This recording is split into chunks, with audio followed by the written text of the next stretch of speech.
सुरक्षित छन्, न त कुनै बसको र त माइक्रो बसको भने ग्रामीण भेगहरूमा पैदल यात्रीहरू पनि सुरक्षित छैन सभामुख महोदय। यसै गरी धादिङ बेसीबाट भर्खर काठमाडौँ आउँदै गरेको माइक्रो बस बागमती प्रदेश 01-006 ख 65-12 नम्बरको माइक्रो बसमाथि पहिरो खस्दा रुख ढलेर रुबी भ्याली निवासी 72 वर्षीय मिङमर तामाङ बुवाको निधन भएको छ। उहाँको दुःखद निधनप्रति हार्दिक श्रद्धाञ्जली र परिवारजनमा समवेदना प्रकट गर्न चाहन्छु। सभामुख महोदय, त्यसै गरेर उत्तरी धादिङका कैयौँ गाउँपालिकाहरू अहिले सडक सञ्जालविहीन छन्। त्यसै गरेर अहिले खनेबास गाउँपालिकाको पालिका भवन नै धरापमा परिरहेको छ पहिरोको कारणले गर्दा भने त्यहाँको जनताहरू अहिले नुन लिन पनि धादिङ बेसीमा आउँदाखेरि त्यहाँ सुरक्षितसँग उनीहरू पैदल यात्रा गर्ने अवस्था पनि छैन। त्यसैले सम्माननीय सभामुख मार्फत म नेपाल सरकारको ध्यान आकर्षण गराउन चाहन्छु कि जनतालाई सुरक्षित यात्रा गर्नको लागि अहिले विशेष गरी यात्रा सुरक्षित गर्नको लागि चाहिँ सेफ्टी एक्ट छिटोभन्दा छिटो ल्याएर जनतालाई सुरक्षित बनाउनको लागि ध्यान आकर्षण गराउन चाहन्छु। धन्यवाद। जय राष्ट्रवाद। माननीय सदस्य शोभिता गौतम। सम्माननीय सभामुख महोदय, प्रसङ्ग यातायातकै हो। सभामुख महोदय, साउन 23 गते नुवाकोट जिल्लाको शिवपुरी गाउँपालिका 7 मा एयर डाइनेस्टीको हेलिकप्टर दुर्घटना भएर 5 जनाको मृत्यु भएको समाचार सुनियो। त्यसकै 1.5 हप्ता अगाडि मात्रै साउन 9 गते मात्रै सौर्य एयरलाइन्सको विमान दुर्घटना भएर 18 जनाको मृत्यु भएको घटना सुनियो। सभामुख महोदय, यो हवाई यातायातको दुर्घटना सम्बन्धी विषय आज संसदमा म यो सहित 6औं पटक उठान गरिरहेको छु। सभामुख महोदय, नेपालको हवाई क्षेत्रमा गम्भीर समस्या देखिएको छ। यसलाई सभामुख महोदय पटक पटक मन्त्रालय सम्हालेका मन्त्रीहरूलाई मैले पटक पटक सोधेको छु। नेपालको हवाई क्षेत्रलाई सुरक्षित बनाउनको लागि नागरिक उड्डयन प्राधिकरणलाई सेवा प्रदायक र नियामक निकायमा कहिले छुट्याउने त्यो विधेयक कहिले संसदमा लिएर आउनुहुन्छ भनेर मैले पटक पटक सोधेको छु सभामुख महोदय। तर मन्त्रीहरू पटक पटक फेरिनु भयो, विधेयक संसदमा आएको छैन सभामुख महोदय। पछिल्लो पटक यो यति एयरलाइन्सको दुर्घटना अघिको पाइलट र को पाइलटको अडियो सार्वजनिक भएको छ सभामुख महोदय। त्यसमा प्रष्टसँग सुन्न सकिन्छ लापरवाही भएको छ। कतिजना यात्रुहरूले हवाई जहाजमा विमानमा यात्रा गर्दा कतिजना यात्रुहरूले ज्यान गुमाउनु पर्ने हो। लापरवाही पटक पटक हुँदो रहेछ। नेपालको नियामक निकायको रेगुलेटरी फेलियर भएको कुरा प्रष्टसँग देखिएको छ सभामुख महोदय। मन्त्रीज्यूले सोध्नु भएको छ नेपालको हवाई क्षेत्रलाई सुरक्षित बनाउन के गर्नु पर्ला भनेर सुझावहरू पनि माग्नु भएको रहेछ। हाम्रो पार्टीको तर्फबाट मान्य सुमना श्रेष्ठले सुझावहरू पनि प्रष्ट दिनुभएको छ। सभामुख महोदय, नेपालको सन्दर्भमा नेपालको हवाई क्षेत्रको सुरक्षाको विषयमा हामीले कुरा गर्ने हो भने हाम्रा एयरपोर्टहरू निर्माण गर्नको लागि थुप्रै प्रस्तावहरू आउँछन्। एयरपोर्टहरू भटाभट निर्माण भइरहेका छन्, एक्सपान्सन हुने पनि कामहरू भइरहेका छन्। तर नेपालको हवाई क्षेत्रको सुरक्षाको निम्ति प्राविधिक रूपमा हामीले गर्नुपर्ने खर्च गरिरहेका छैनौँ। त्यो खर्च गर्नुपर्नेमा एयरपोर्टहरू निर्माण गर्नुपर्ने प्राथमिकता पर्यो सभामुख महोदय। नेपालको सन्दर्भमा अहिले जति पनि हवाई दुर्घटनाहरू देखिएका छन् यसले प्रष्ट बताउँछ ईयूको कालो सूचीमा पर्नु, आइकाओले हामीलाई अडिटमा एकदमै कम नम्बर दिनु, यो सबै कुराले के बताउँछ भने हाम्रो रेगुलेटरी मेकानिजम एकदमै फेलियर भइसकेको छ सभामुख महोदय। त्यसैले म सभामुख महोदयसम्म निवेदन गर्न चाहन्छु, अब पनि धेरै नेपाली यात्रुहरू विदेशी यात्रुहरू कसैलाई पनि हवाई जहाजमा दुर्घटना हुनुपर्ने समाचारहरू सुन्न नपरोस्, जसको लागि सम्माननीय प्रधानमन्त्री अघिल्लो पटक प्रधानमन्त्री भएकै बखत राष्ट्रिय सभामा सेवा प्रदायक र नियामक निकायमा चाहिँ यो नागरिक उड्डयन प्राधिकरणलाई छुट्याउने विधेयक आएको छ। नैतिक हिसाबले पनि मेरो विचारले सम्माननीय प्रधानमन्त्रीज्यूले यो विधेयकलाई अब संसदमा लिएर आउनुपर्छ। यसमा म पर्यटन मन्त्रीज्यूलाई पनि हार्दिक अनुरोध गर्न चाहन्छु, छिटोभन्दा छिटो यो विधेयकलाई संसदमा लिएर आइयोस् ताकि हामीले यसलाई पारित गर्न सकौँ। नीतिगत रूपमै देखिएका त्रुटिहरूलाई हामीले समाधान गर्न सक्छौँ। सभामुख महोदय, नेपाली जनताको मृत्यु भनेको सरकारको सत्ताको खेलमा आहुति दिने विषय होइन सभामुख महोदय। त्यसैले पटक पटक हवाई दुर्घटना जुन भइरहेको छ यसको बारेमा सरकार गम्भीर बनोस् र सरकारले गम्भीरतापूर्वक यसलाई चाहिँ नि नागरिक उड्डयन प्राधिकरणलाई सेवा प्रदायक र नियामक निकायमा छुट्याउनको लागि छिटोभन्दा छिटो पाइला चालोस्। म सरकारलाई आग्रह गर्न चाहन्छु। धन्यवाद। माननीय सदस्य वीरेन्द्र प्रसाद महतो। सभामुख महोदय, मेरो गृह जिल्ला सिराहाको कल्याणपुर वार्ड नम्बर 3 का 20 वर्षीय युवा अरुण शर्मा विगत 35 दिनदेखि काठमाडौँबाट हराएको र अहिलेसम्म पत्ता नलागेको अवस्था छ। काठमाडौँको लिभरपुल कलेजबाट +2 सकाएर मेडिकल शिक्षा अध्ययनको लागि प्रवेश परीक्षाको तयारी गर्दै गरेको युवा शर्मा धापा खेलमा बस्दै आएका थिए। उनी साथीलाई महालक्ष्मी स्थानमा भेटेर कोठा फर्किने क्रममा 2081 असार 25 गते साँझ 7:15 बजेदेखि सम्पर्कविहीन भएको परिवारको खबर थियो। मैले जनप्रतिनिधिको नाताले सुरुदेखि नै यिनको खोजीको लागि प्रहरी प्रशासनलाई अनुरोध गर्दै आएको कुरा यस सम्मान्य सदनलाई जानकारी गराउन चाहन्छु। तर यतिका दिन बितिसक्दा पनि उनको अझै कुनै अत्तोपत्तो छैन। सङ्घीय राजधानीबाटै युवा हराएको यतिका दिन बितिसक्दा पनि उनको अवस्था अझै अज्ञात हुनाले चिन्ता बढाएको छ। यसतर्फ सरकारको ध्यान आकर्षण गराउन चाहन्छु। त्यस्तै मधेसमा हुलाकी राजमार्ग एउटा मधेसको लाइफलाइन भनिएको छ। त्यो राजमार्ग जोड्ने सिराहा र धौन्सा जोड्ने कमला पुलको लागि अहिलेसम्म कुनै काम अगाडि बढेको छैनन्। त्यहाँको जनताहरू धेरै शास्ति भोग्नु परिरहेको छ र त्यहाँका स्थानीयवासीहरूले अब क्रमबद्ध आन्दोलनतिर लागिसकेको छ। विभिन्न निकायहरूमा ज्ञापन पत्रदेखि लिएर त्यो मागहरू राख्दै आएको छ र त्यसको कुनै सुनवाई भएको छैन। त्यसकारणले म सामान्य सभामुख मार्फत ती निकायलाई स्थानीय निकायलाई ध्यान जाओस् भन्ने म आग्रह गर्न चाहन्छु। त्यस्तै कल्याणपुर नगरपालिका वडा नम्बर 8 अवस्थित बथा खोला कटानका कारण सिङ्गो बस्ती नै जोखिममा परेको छ। सभामुख महोदय, कटानबाट नदीको कटानबाट धार परिवर्तन भएको छ। बाली लगाएको 10 बिघा जमिन नष्ट भएको छ र यसलाई समयमै तटबन्धन गर्न सकेनौँ भने मलाई लाग्छ यो भोलिको दिनमा एउटा ठुलो जोखिमपूर्ण र 100 बिघा त्यहाँका किसानहरूको जग्गा मासिने क्रम बढ्नेछ भन्दै भन्न चाहन्छु। धन्यवाद। माननीय सदस्य हरि ढकाल। सम्माननीय सभामुख महोदय, पूर्व पश्चिम राजमार्ग अन्तर्गत हिजो राति दाउन्नेमा व्यापक पहिरो गएर सडक अवरुद्ध छ। देशैभरिका सडकहरूका यी हालत हेर्दै गर्दा एउटा शब्द प्रयोग गर्नै मन लाग्छ। सडकहरू प्राकृतिक प्रकोपको कारणले मात्रै भत्केका छैनन्, भ्रष्टाचारको प्रकोपका कारणले पनि भत्केका छन् पुल र सडकहरू। सम्माननीय सभामुख महोदय, लागत इस्टिमेट अनुसारको काम त्यसको अनुगमन हुँदैन। ठेक्कापट्टा पारिसके पछाडि बुझाउनु पर्ने ती घरहरू जस्ताको तस्तै हुन्जेलसम्म पूर्व पश्चिम राजमार्ग यहाँका पुल मात्रै होइनन्, भौतिक निर्माणसँग सम्बन्धित सबै ठाउँमा भ्रष्टाचारको प्रकोपले हाम्रा भौतिक निर्माणहरू यस्तै नै हुने गर्छन्। सम्माननीय सभामुख महोदय, आकस्मिक समयमा आकस्मिक विषयभन्दा बाहिर नजानु भन्नुहोला। सम्माननीय सभामुख महोदयले भ्रष्टाचारसँग सम्बन्धित मुद्दा आधा रातमा पनि आकस्मिक हुन्छ। सम्माननीय सभामुख महोदय, विद्युत प्राधिकरणमा म जान चाहेँ।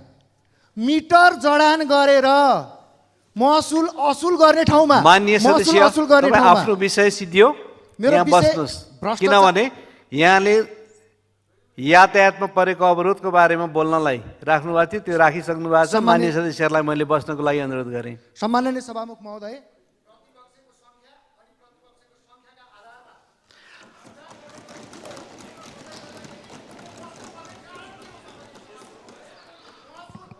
मान्य सदस्यहरू आसन ग्रहण गरौँ। हामीले विषयको आधारमा के राख्नुपर्ने विषयलाई सल्लाह गरेर मान्यहरूको मैले नाम बोलाएँ, विषयलाई मैले दिएँ।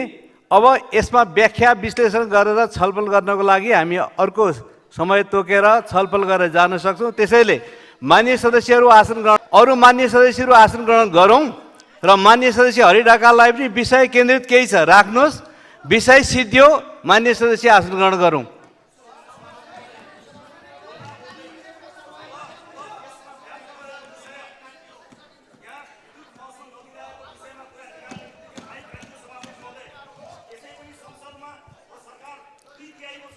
मान्य सदस्यहरू आसन ग्रहण गरौँ।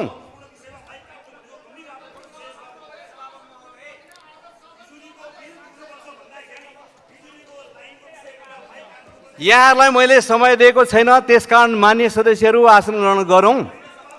समय लिएर बोल्ने हाम्रो विधि परम्परा र हाम्रो नियमावलीको व्यवस्था हामीले समय लिएर बोल्ने गरी तय गरेका छौँ। त्यस कारणले मैले मान्य सदस्यहरूलाई आसन ग्रहण गर्नको लागि अनुरोध गर्छु।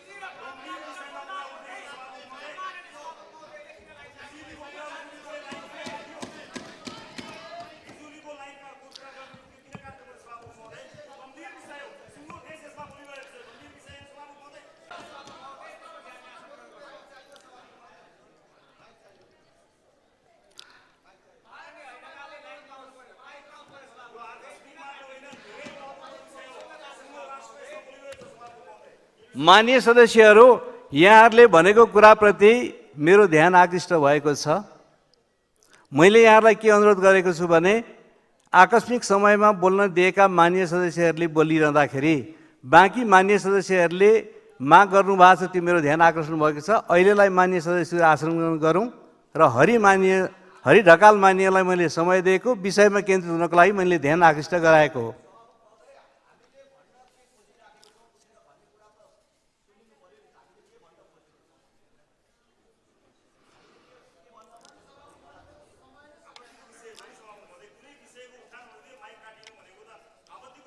ल माननीय सदस्य, म समय दिन्छु। माननीय सदस्य रवि लामिछानेलाई आफ्नो कुरा के हो 2 मिनटभित्र राखिदिनुहोस्। सामान्य सभामुख महोदय, हरि ढकालजीले यो विषयमा बोल्दै गर्नुभएको, उहाँको माइक काटिएको हुनाले यो समय उहाँलाई नै उपलब्ध गराइदिनु त म विनम्र अनुरोध गर्न चाहन्छु। उहाँले विद्युत महसुलको विषयमा अत्यन्त महत्त्वपूर्ण कुरा उठाउनु भएको थियो, त्यस कारणले बोल्दैको विद्युत महसुल भन्ने बित्तिकै लाइन काटिनु गम्भीर आपत्तिको विषय हो। सामान्य सभामुख महोदय, बोल्दै गरेका माननीयज्यूलाई निरन्तर रूपमा आफ्नो समयहरू तोकेर यदि समयभित्र सक्नुहोस् भनेर आफ्नो विषय सक्नको लागि भनिदिनको निमित्त मैले अनुरोध गरेँ सभामुख महोदय। धन्यवाद। माननीय सदस्य आसन ग्रहण गरौँ। ल माननीय सदस्य राजेन्द्र लिङदेन 2 मिनटभित्र आफ्नो कुराहरू के हो राखिदिनुहोस्। सभामुख महोदय, हामीले यो जुन आकस्मिकमा समय प्राप्त गर्छौँ यो पटकबाट परम्परा बिगारी राखिएको छ। प्रतिनिधि सभा सदस्यलाई तिमीले यो मात्रै बोल्न पाउँछौ, पहिले नै यहाँ यो विषय भनेर लेखाएर मात्रै बोल्न पाउँछौ भन्ने यस प्रकारको व्यवस्था चाहिँ मान्य हुँदैन। सभामुख महोदय, जनताका प्रतिनिधिले आफ्नो कुरा राख्छन्, त्यो संविधान विपरीत र संसदको नियमावली विपरीत भयो भने सभामुखले प्रतिबन्ध लाउने, रोक्ने आफ्नो ठाउँमा छ। तर यो विषय बोल्न पाउँछौ, यो विषय बोल्न पाउँदैनौ भन्ने कुरा मान्य हुन्न। सभामुख महोदय, मैले भन्न खोजेको यही कुरा हो र यो कुरा अब उपरान्त यसरी जानुहुन्न र सभासदहरूको, सांसदहरूको विशेषाधिकारलाई यसरी नियन्त्रित गर्ने कुरा हामी मान्दैनौँ। सभामुख महोदय,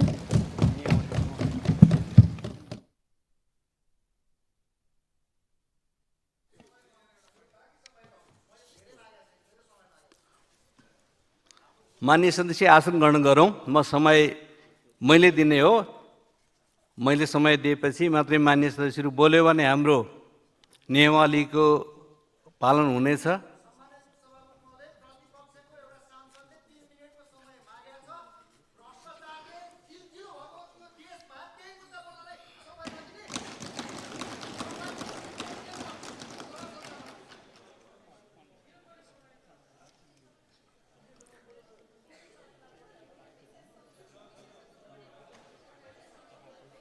त्यो मलाई दिनु।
मान्य सदस्यहरू, सभाको मर्यादालाई कायम गरौँ, मान्यहरूको मर्यादालाई कायम गरौँ, हामीले पारित गरेको नियमलाई अध्ययन गरौँ, नियमावलीको आधारमा सभालाई सञ्चालन गरेर परिणाममुखी बनाऊँ। यसको लागि म विशेष मान्य सदस्यहरूलाई अनुरोध गर्न चाहन्छु र म मान्य सदस्यहरूलाई आकस्मिक समय के हो, आकस्मिक समय कसरी गर्ने भन्ने बारेमा हामीले गरेको नियमावलीको व्यवस्थातिर आकर्षित गराउन चाहन्छु र यसभन्दा अगाडि प्रमुख सचेतक र मुख्य सचेतकहरूसहित आज 2 घण्टा विशेष समयमा बोल्ने विशेष समयको व्यवस्था गरिएको, आकस्मिक समयको बारेमा जसले समय माग गर्नुभयो उहाँहरूलाई विषयवस्तुको बारेमा जानकारी गराइएको, सार्वजनिक ढङ्गबाट 3 मिनटभित्रमा मान्य सदस्यहरूले विषय केन्द्रित भएर कुरा राख्नको लागि मैले अनुरोध गरेको कुरालाई ध्यान आकृष्ट गराउँदै मान्य सदस्यहरूले बोल्नुभएका कुराहरूलाई मैले सुनेको छु, दिनुभएको सल्लाह सुझावलाई पनि मैले ध्यान दिएको छु। त्यस कारणले मान्य सदस्यहरूले यही नियमावलीभित्र बसेर आफ्ना विषयहरू राख्नको लागि र सञ्चालनका विधिलाई अपनाउनको लागि म अनुरोध गर्छु र मान्य सदस्यहरूलाई आसन ग्रहण गरिदिनको लागि अनुरोध गर्दछु।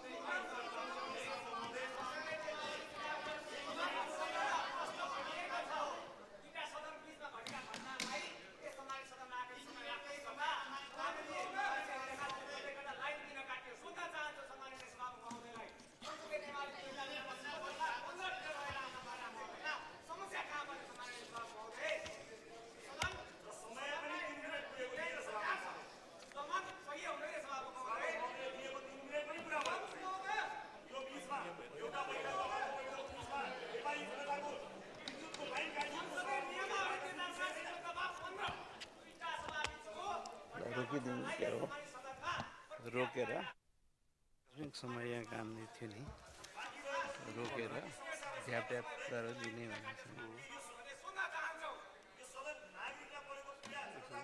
अघिल्लो बैठक र प्रारम्भ भएको बैठक बिचको अघिल्लो कुनै गम्भीर प्रकृतिको घटना वा विषयको सन्दर्भमा हो।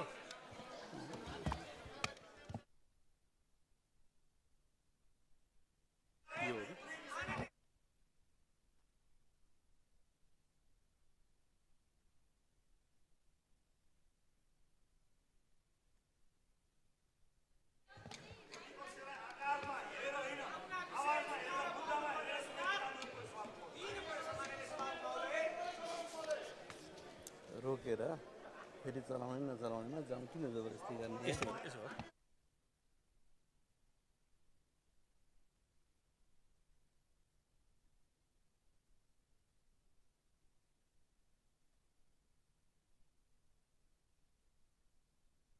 त्यसपछि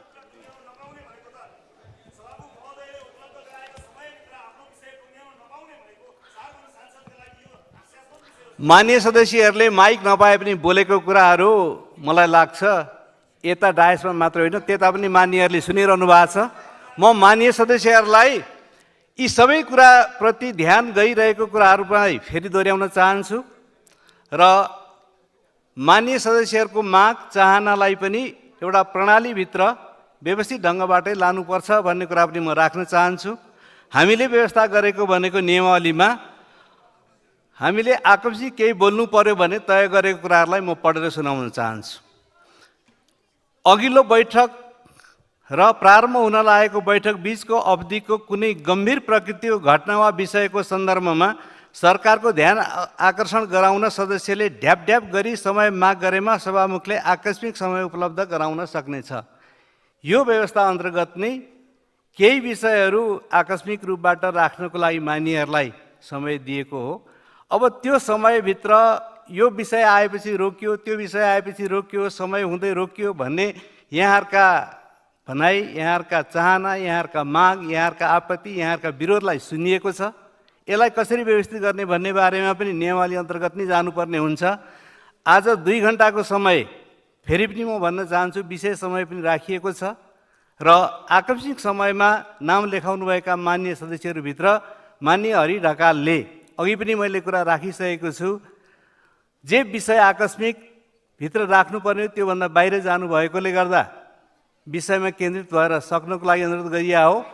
अब यसमा मान्यहरूको जबरजस्ती जाने जे कोसिसहरू भइरहेको छ यो अनुचित।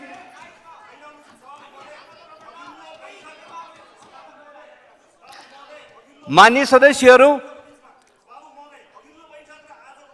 म यहाँहरूलाई आसन ग्रहण गरेर थप कार्यक्रमलाई अगाडि लानको लागि सहयोग गर्न विशेष अनुरोध गर्न चाहन्छु।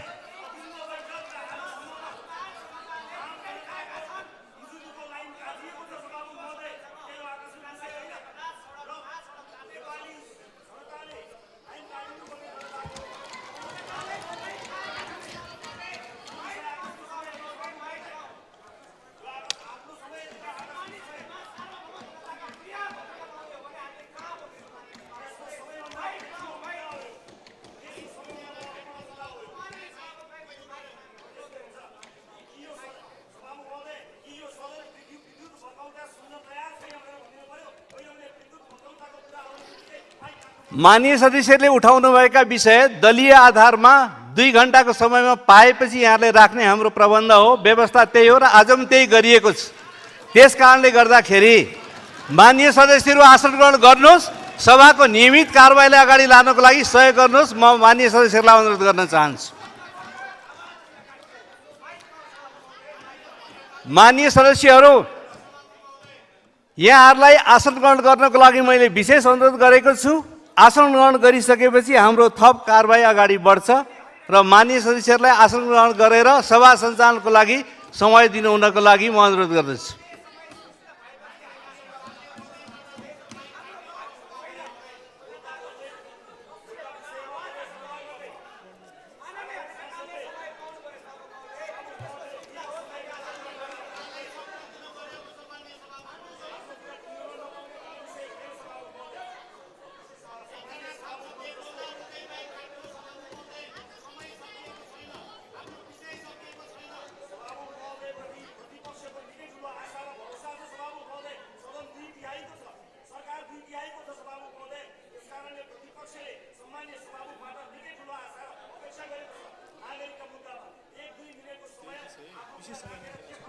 माननीय सदस्यहरू, हामी दोहोरो छलफल यहाँबाट गर्न सक्दैनौँ। मैले फेरि माननीय सदस्यहरूलाई के अनुरोध गर्न चाहन्छु भने 2 घण्टाको समयमा यहाँहरूले समसामयिक विषयमा दलीय आधारमा यहाँबाट अनुमति लिएर बोल्न सक्ने व्यवस्थाको बारेमा मैले थप राखिरहनु पर्ने जरुरी देख्दिनँ। जहाँसम्म कति बेला लाइन काट्ने, कति बेला लाइन दिने, कति बेला मिनेट पुग्यो, कति बेला मिनेट पुगेन भन्ने बारेमा मान्यहरूले गर्नुभएको आपत्तिको बारेमा मैले ध्यान आकर्षण भएको कुरा 2 पल्ट योभन्दा अगाडि राखिसकेँ। अहिले भन्छु, अहिले पनि मेरो ध्यान आकर्षित भएको छ र मान्य सदस्यहरू आसन ग्रहण गरेर अब बाँकी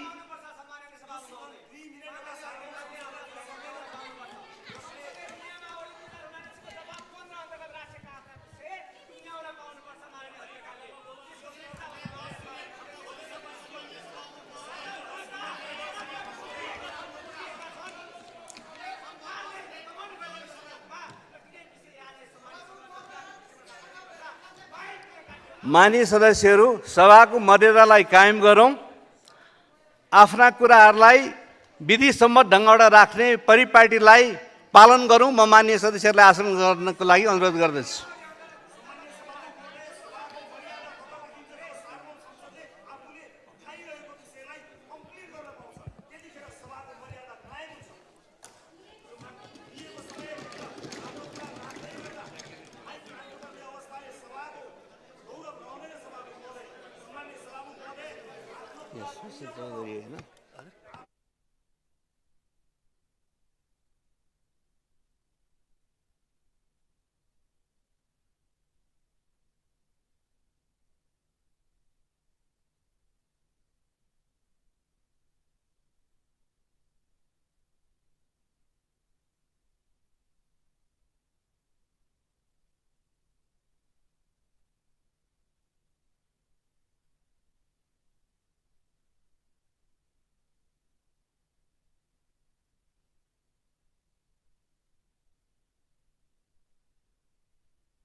एकछिन है त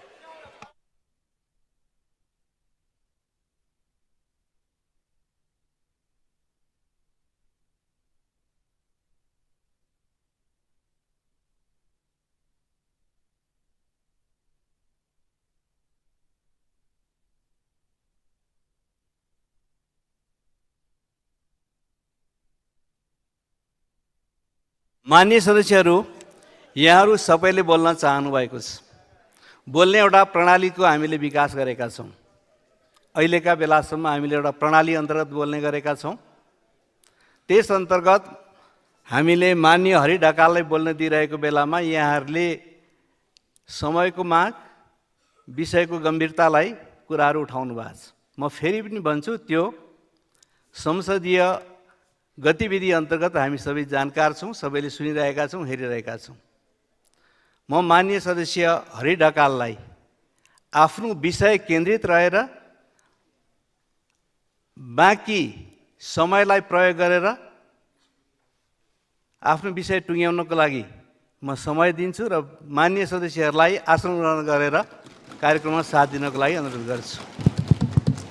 सम्माननीय सभामुख महोदय, समयका लागि धन्यवाद। विषय त भ्रष्टाचार नै हो सम्माननीय सभामुख महोदय, महसुल नै हो, बिजुली नै हो। समितिमा व्यापक छलफल गरिएको छ। तिर्न पर्ने उद्योगीहरूले तिर्न पर्दैन भने छैन। म एउटा सरकारलाई एउटा गम्भीर ध्यानाकर्षण गराउन चाहन्छु र प्रधानमन्त्रीज्यूलाई जसरी बिजुलीको लाइन जोड्नको लागि निर्देशन दिनुभएको थियो, महसुल उठाउनको लागि उसै गरी निर्देशन दिनु पर्यो। कहाँ कहाँ दिने हो? मिटर जडान गरिएको ठाउँको महसुल उठाउनको लागि यो हालत छ यो देशमा। मिटर नभएका भन्सार हेरौँ त, मिटर नभएको मालपोत कार्यालय हेरौँ त, के छ हालत? अनि भ्रष्टाचारसँग सम्बन्धित विषय सदनमा प्रवेश गराइरहँदा सम्माननीय सभामुख महोदय, बाँकीका दिनहरूमा प्रतिपक्षले उठाउन लागेको सुशासनका मुद्दा र भ्रष्टाचारका विषयमा यो खालको रवैया कृपया नदेखाइयोस्। प्रतिपक्ष कमजोर छैन, प्रतिपक्ष कमजोरी छैन, प्रतिपक्षको आवाज कमजोर छैन। भ्रष्टाचार विरुद्धको महाअभियान सुशासन प्रवर्धनका महाअभियानमा जोडिएको पार्टी राष्ट्रिय स्वतन्त्र पार्टी हो। स्मरण गराउन चाहन्छु सम्माननीय सभामुख महोदय, मैले यो बिचमा पटक पटक समितिमा हामीले भाग लिँदै गर्दाखेरि त्यहाँनिर 9वटा संरचनाले यो विषय हेरेको रहेछ। सबैजना ग्रे लाइनमा बसेका छन्। अनि ग्रे लाइनमा बसे पछाडि 22 अर्बको बकौता 16 अर्ब हुँदै 6 अर्बमा झर्दा पनि असुल गर्नको लागि कसैलाई चासो नभएको विषय गरिमामय सदनमा आकस्मिक विषय बन्न सक्दैन। आकस्मिक विषय बन्छ। करदाताहरूको करमाथि लामो हात गर्ने विषय सधैँ आकस्मिक बन्छ। सम्माननीय सभामुख महोदय, धन्यवाद।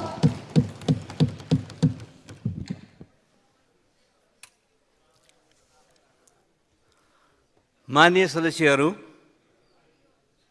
अब शून्य समयको कार्यक्रम प्रारम्भ हुन्छ। शून्य समयमा बोल्न चाहने माननीय सदस्यहरूको लागि 1 मिनटको समय निर्धारण गरिएको छ। सर्वप्रथम माननीय सदस्य अनिता देवीलाई बोल्न म समय दिन्छु।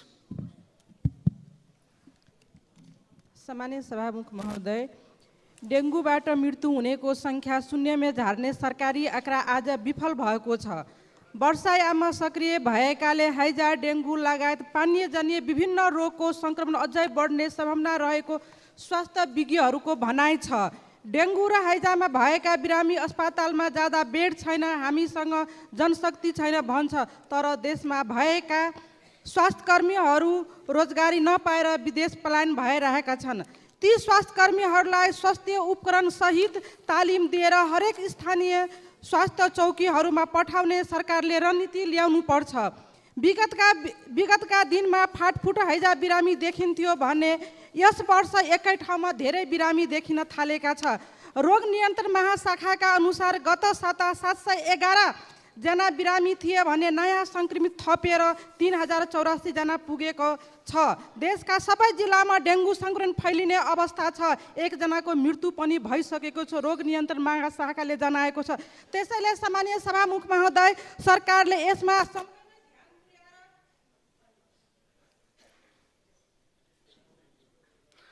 माननीय सदस्य अनिसा नेपाली। सम्माननीय सभामुख महोदय, केही दिन यता माइतीघर मण्डलामा खगेन्द्र सुनारज्यूले आफ्नो जिउभरि साङ्लोले बाँधेर कालो प्ले कार्डमा दलितलाई खोइ भनेर सरकारलाई प्रश्न गर्नुभएको छ। आज खगेन्द्रको प्रश्नलाई वास्ता नगर्ने सरकारले भोलि आदिवासी, जनजाति, मधेसी, मुस्लिम, चेपाम, धर्मगुरुहरू लगायतले आफ्नो मुद्दाको सम्बोधन भएको खै भन्दै लाखौँ जनताहरू विभिन्न प्रश्नको प्लेकार्ड सहित माइतीघर मण्डलामा उर्तिएर सरकारलाई ध्यानाकर्षण गराउँदा र सरकारको सम्बोधन नगरेको विषयलाई ध्यानाकर्षण गराउँदै उहाँहरूले गरेको प्रश्नलाई सम्बोधन नगरिएको हुँदाले त्यसका कुराहरूमा गम्भीर भएर सोच्न म सरकारको ध्यानाकर्षण गराउन चाहन्छु। सभामुख महोदय, एक्का रहोस्। जातीय, धार्मिक, क्षेत्रीय द्वन्द्वको चरित्र निकै दर्दनाक हुन्छ। उत्पीडित, पिछाइदिएका वर्ग समुदायहरूको त्यति कमजोर नसम्झिन पनि अनुरोध गर्न चाहन्छु। कुनै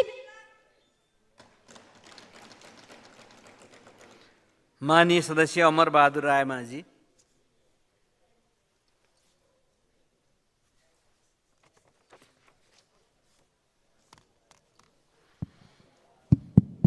सम्मान्य सभामुख महोदय, उदयपुर जिल्लामा रहेको कार्यालयहरूमध्येमा जिल्ला तथ्याङ्क कार्यालय, प्रधानमन्त्री कृषि आधुनिकीकरण परियोजना, खानेपानी डिभिजन, सहरी विकास डिभिजन कार्यालयहरू अन्यत्र जिल्लाहरूमा सारिएको र सार्न लागेको भन्ने सुन्नमा आएको छ। यसले गर्दा उदयपुरको जनताहरूलाई अत्यन्तै मार्का परेको छ। उक्त कार्यालयहरू उदयपुरमै स्थापना गरेर सञ्चालन गर्ने व्यवस्था होस् भनी माग गर्न चाहन्छु। साथै उदयपुरमा रहेको कटारी स्थित इलाका प्रशासन कार्यालयमा नागरिकता लगायतका सबै सेवाहरू प्रदान हुँदाहुँदै पनि पासपोर्ट बनाउने कार्य हालसम्म उपलब्ध नभएको, सेवा उपलब्ध नभएको हुँदा उक्त स्थानमा पासपोर्ट बनाउने सेवा समेत उपलब्ध होस् भन्ने सम्माननीय सभामुख महोदय मार्फत सरकारको ध्यानाकर्षण गराउन चाहन्छु। धन्यवाद। माननीय सदस्य Arjun Narasimha KC.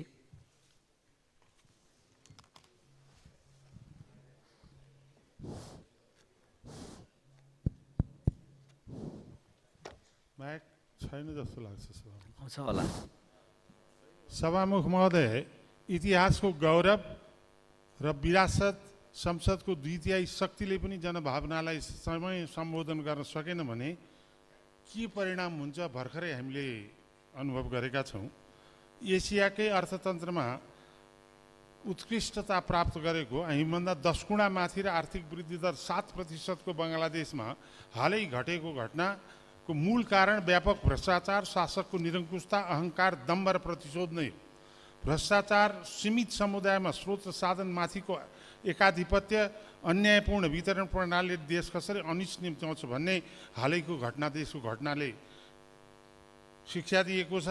1 stitch in time saves 9 भने जस्तै समयमै सोचौँ। राज्य राजनीतिक दलहरूले बङ्गलादेशमा भएको अल्पसङ्ख्यक हिन्दू तथा बौद्ध धर्मावलम्बीहरूमाथि भएको क्रूर र पाशविक आक्रमणको घोर निन्दा गर्दै सरकार यसमा मौन रहेकोमा दुःख व्यक्त गर्छु। धन्यवाद। माननीय सदस्य अशोक कुमार चौधरी।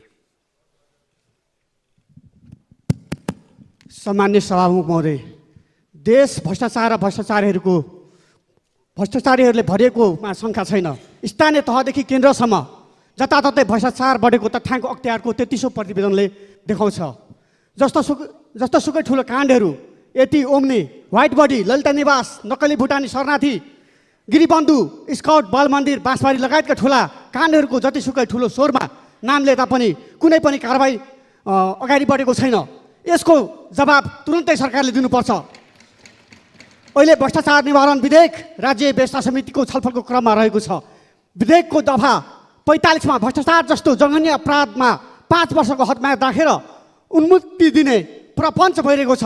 यस्तो घातक प्रावधानमा पनि सांसदहरू बीच दफा राख्ने र नराख्ने विवाद हुनु आश्चर्यजनक छ। सभामुख महोदय, कुनै पनि कालखण्डमा कुनै किसिमले गरेको भ्रष्टाचारको फाइल जुनसुकै कालखण्डमा पनि मुद्दा चल्न सक्ने प्रावधान हुनुपर्छ। ऐनको प्रावधान झन् बलियो बनाउनुपर्छ। तर ऐन र कानुनमा यस्ता छिद्रा खोजेर भ्रष्टाचारलाई उन्मुक्तिको ढोका खोल्ने कार्य यो सरकारबाटै।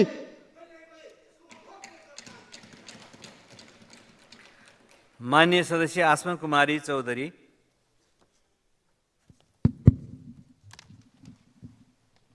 सम्माननीय सभामुख महोदय, किसानहरू भर्खरै मात्र धान रोपेर सकेका छन्।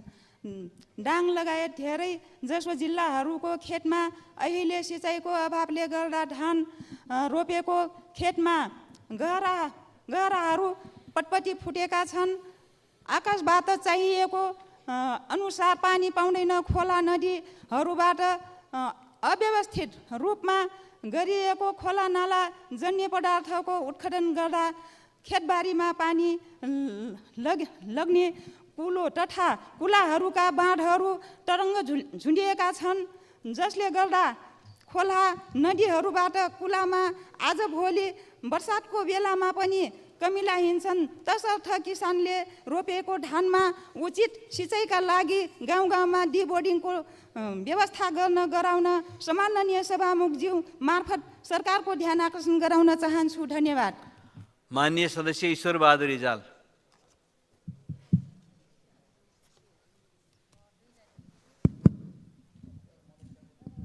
सम्माननीय सभामुख महोदय, दोलखा जिल्लाको लामाबगरदेखि चीनको स्वशासित क्षेत्र फलाक भन्ने ठाउँसम्म जम्मा 33 किलोमिटर दूरी पर्दछ र त्यो दूरीदेखि दोलखा जिल्ला, रामेछाप, सिन्धुली र महोत्तरी हुँदै इन्डियाको भित्ता मोडसम्म पुग्न 220 किलोमिटर लाग्छ र त्यो चीनसँग त्यो फलाक र नाका सञ्चालन गर्नको लागि चीन सरकार र नेपाल सरकारको बिचमा कुराकानी भएको छ।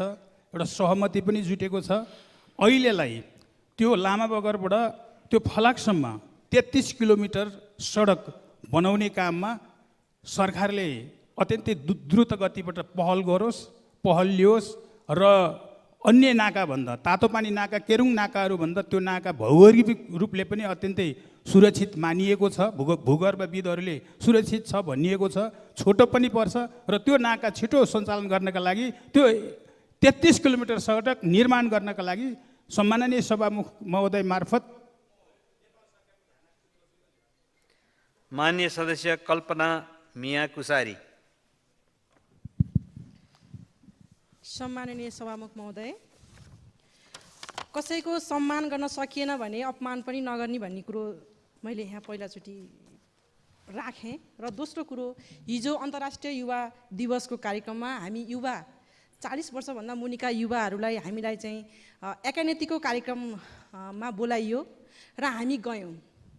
त्यहाँ गइसकेपछि खेलकुद मन्त्रालयको आयोजनामा र युवा परिषदको चाहिँ संयुक्त कार्यक्रममा चाहिँ हामीलाई त्यहाँ सचिवज्यूको नियतवश अपमानजनक व्यवहारले हामी दुखी छौँ।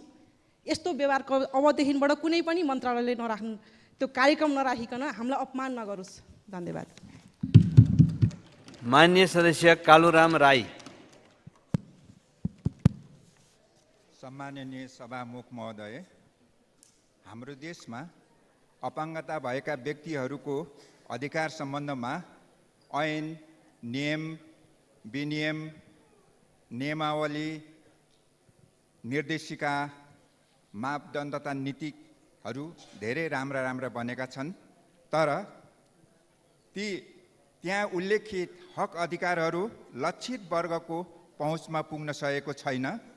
यही अभावलाई मध्यनजर राखेर झापा जिल्लाको नेत्रहीन सङ्घले झापा जिल्लाको पालिका स्तरमा अपाङ्गता सम्बन्धी जनचेतनामूलक कार्यक्रम सञ्चालन गर्न योजना बनाई बजेटको लागि म मार्फत महिला बालबालिका तथा ज्येष्ठ नागरिक मन्त्रालयमा दर्ता गरिएको थियो, तर विनियोजन बजेटमा पारिएन। यसरी अपाङ्गता भएका व्यक्तिहरूले अपाङ्ग भएकाहरूकै लागि कार्यक्रम गर्छु भन्दा नदिनु भनेको उनीहरूमाथि अविश्वास गर्नु हो, उनीहरूको आत्मसम्मानमा ठेस पुर्याउनु हो। अत उक्त माग गरिएको बजेट अविलम्ब निकासा गरेर पठाइयोस्।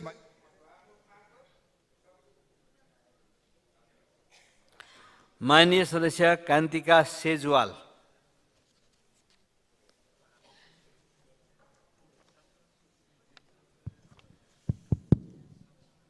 सम्माननीय सभामुख महोदय,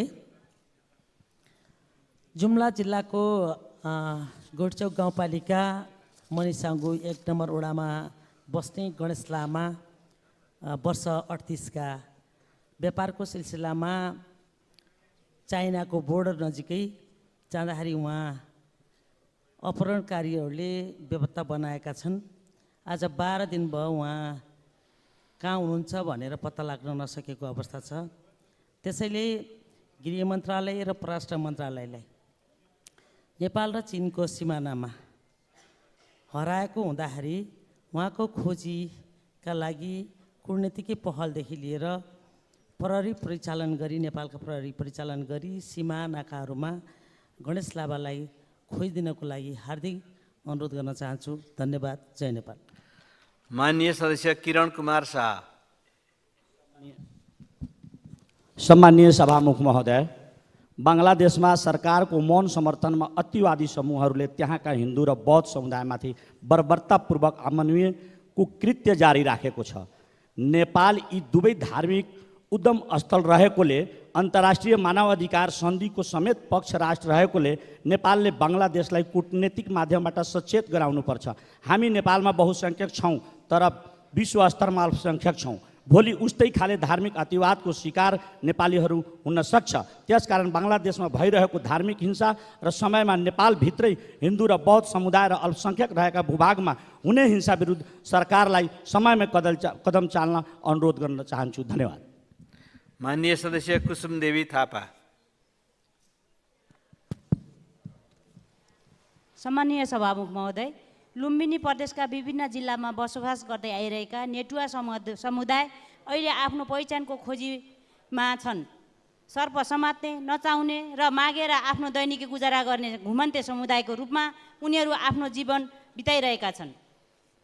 नेपाल सरकारले कुल जनसङ्ख्याको 0.5% भन्दा कम जनसङ्ख्या भएको जातिलाई अल्पसङ्ख्यक जातिको मान्यता दिँदै आइरहेको छ। उक्त नेटुवा जातिको जनसङ्ख्याको हिसाबले 3062 जना अर्थात् नेपालको कुल जनसङ्ख्याको 0.01% मात्र भएको समुदाय लोपोन्मुख सूचीमा सूचीकृत हुनको लागि लामो समयदेखि माग गर्दै आइरहेका छन्। अल्पसङ्ख्यक लोपोन्मुख समुदायलाई विशेष संरक्षण गर्नु राज्यको दायित्व हो। त्यसैले नेटुवा समुदायलाई लोपोन्मुख अल्पसङ्ख्यक पहिचान प्रदान गरी उनीहरूको सामाजिक आर्थिक विकासको निमित्त उपयुक्त कदम चाल्न यसै सदन मार्फत नेपाल सरकारको ध्यानाकर्षण गराउन चाहन्छु। धन्यवाद। जय नेपाल। माननीय सदस्य गणेश पराजुली।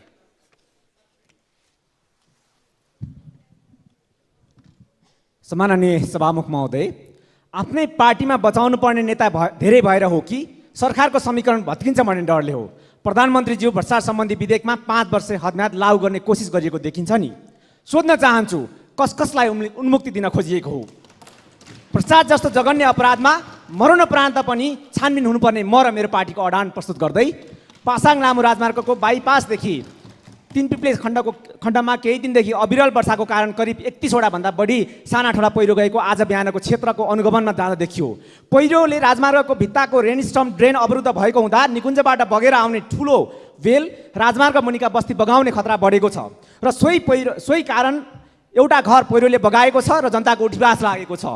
त्यस्तै सो राजमार्ग क्षेत्रमा रहेका कमजोर रुखहरू ढलेर धेरै धनको क्षति भएको र नागरिकले ज्यानै गुमाउनु परेको तथा आजीवन अशक्त जीवन बिताउनु परेको तितो यथार्थलाई मनन गरी रुखहरूको तत्काल व्यवस्थापन गर्न, राजमार्ग सुरक्षित गर्न तथा पीडित नागरिकलाई राज्य भएको महसुस हुने गरी विपदबाट भएको क्षतिको तत्काल राहत दिन सम्मानित सदन मार्फत सरकारलाई दह्रो खबरदारी सहित ध्यानाकर्षण गराउँदछु। धन्यवाद। माननीय सदस्य गोमा लाभ सापकोटा।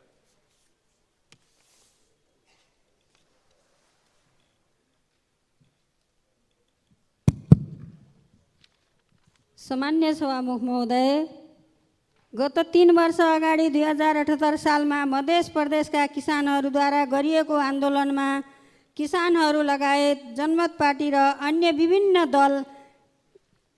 दलका कार्यकर्ताहरूमाथि धनुषा प्रहरीद्वारा लगाइएका झुट्टा मुद्दामा धनुषा जिल्ला अदालत र उच्च अदालतलाई सरकारी साक्षीको बकपत्र गराउन पटक पटक तागेदा गर्दा पनि उपस्थित गराउन नसकी हालसम्म फैसला गरी न्याय दिन सकेको छैन।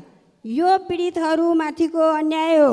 म यस विषयमा छिट्टो न्यायको लागि सामान्य सभामुख महोदय मार्फत सबै सरोकारवालाहरूको गम्भीर ध्यान आकर्षण गराउन चाहन्छु। धन्यवाद।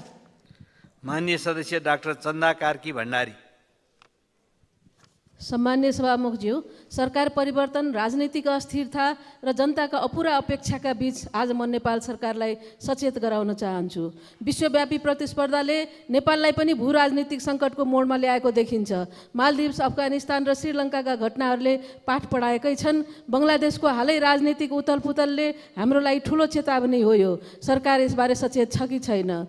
चीन, भारत र अमेरिका जस्ता शक्तिशाली राष्ट्रहरूको दाँजोमा नेपाल एउटा सानो देश हो। हामीले आफ्नो भू राजनीतिक सन्तुलन कायम राख्न दीर्घकालीन रणनीति अवलम्बन गर्ने बारे सरकार कहाँ छ? सभामुखज्यू, सुरक्षा, सम्प्रभुता र आर्थिक विकासलाई प्राथमिकता दिँदै सरकारले सामाजिक असमानता र राजनीतिक असन्तुष्टिलाई सम्बोधन गर्ने प्रयास नगर्दा घातक परिणाम आउन सक्छ।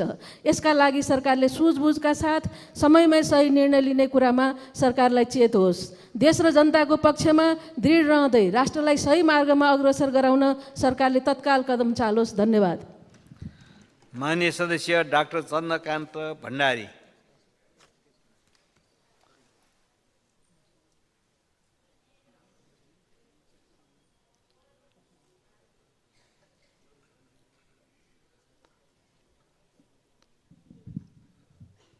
आयो होला।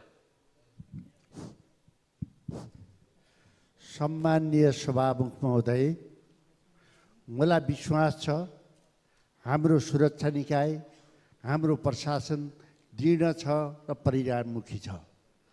तथापि नेपालमा बच्चाहरू, अनाथहरू र युवाहरू प्रतिदिन हराउने क्रम जारी छ।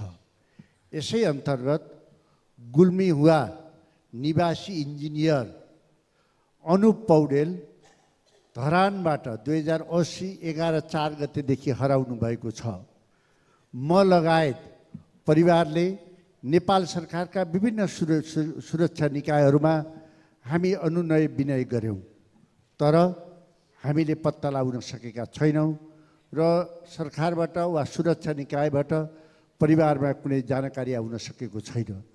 तसर्थ मैले नेपाल सरकारसित हार्दिक अनुरोध गर्न चाहन्छु, हामी सक्षम हुँदाहुँदै पनि, सबल हुँदाहुँदै पनि, परिणाममुखी हुँदाहुँदै पनि के को अभावको कारणले नेपाली युवाहरू, महिलाहरू, बालबच्चाहरू हराउँदैछन्, यसको लागि विशेष ध्यान जाओस्। र माननीय सदस्य चन्द्रबहादुर विश्वकर्मा। सम्माननीय सभामुख महोदय, गत कार्तिक 17 गते गएको भूकम्पले जाजरकोट र रुकुम पश्चिमको भूगोल कमजोर भएको कुरा सायद बर्सातको समयमा गएका जो पहिरो, त्यसपछि चिराबाट प्रभावित हुन्छ। त्यसै क्रममा रुकुम पश्चिमको 820 कोट नगरपालिका वार्ड नम्बर 11 मा पहिरो जाँदा त्यहाँका 8 घर विस्थापित भएका छन्, 19 घर उच्च जोखिममा परेका छन्, 45 घर जोखिम उन्मुख छन्। सबै गरेर 72 घर र घर परिवारहरू आज जोखिमको रेखामुनि परेका छन्। त्यहाँ चाहिँ पानी नपाएर लेदो हुने, धमिलो पानी हुने भएको हुनाले त्यहाँको जनताले पानी खान पाइरहेका छन् र फिल्टरको आवश्यकता छ। त्यो फिल्टरको व्यवस्था गरियोस् र त्यहाँ चाहिँ जनता पर्याजसो बाहिर बस्ने स्थिति भएको हुनाले तिरपालको व्यवस्था गरियोस् र त्यहाँ रासनको व्यवस्था गरियोस् र 72 घर परिवारहरूलाई विकल्प दियोस् र त्यहाँ बस्ने लायक छैन भन्ने कुरा भन्दै सरकारको गम्भीर ध्यान आकर्षण गर्न चाहन्छु। हस्त, धन्यवाद। माननीय सदस्य छिरिङ डमडुल लामा भोटे। हेलो हेलो सभामुख महोदय, 8 अरब 26 करोड बजेट त्यो जुन विद्युतमा छ, त्यो बक्यौताले सिङ्गो हुम्ला जिल्लाको दीर्घकालीन विकास गर्न पर्याप्त पुग्छ कि त्यहाँ दिए पनि हुन्थ्यो। अर्कोतिर 10 लाखको दरले भाँडे पनि 8,260 गरिब नागरिकको उपचार हुन्थ्यो, त्यहाँ पनि भएन। अर्कोतिर 40,000 गरिब नागरिकको बच्चाहरू छात्रवृत्तिको निम्ति दिए पनि पुग्थ्यो, न त्यहाँ पनि लगानी भएन। न काङ्ग्रेस एमालेको शुभचिन्तकले माग गरेको हो त्यो 6 जना 7 जनाले बचाउने त्यो ठुलो मान्छेहरूलाई। यो त गरिबको निम्ति भएन। अझै यसभन्दा उल्टो गर्छ भने बङ्गलादेश त के लुई 16औँको भन्दा खराब स्थिति आउन सक्छ। त्यसबाट सचेत हुनु सरकार, बेलैमा ती बक्यौदाहरू उठाएर फटाहरूले ठेगान लगाओस्। धन्यवाद। माननीय सदस्य छिरिङ लामा तामाङ।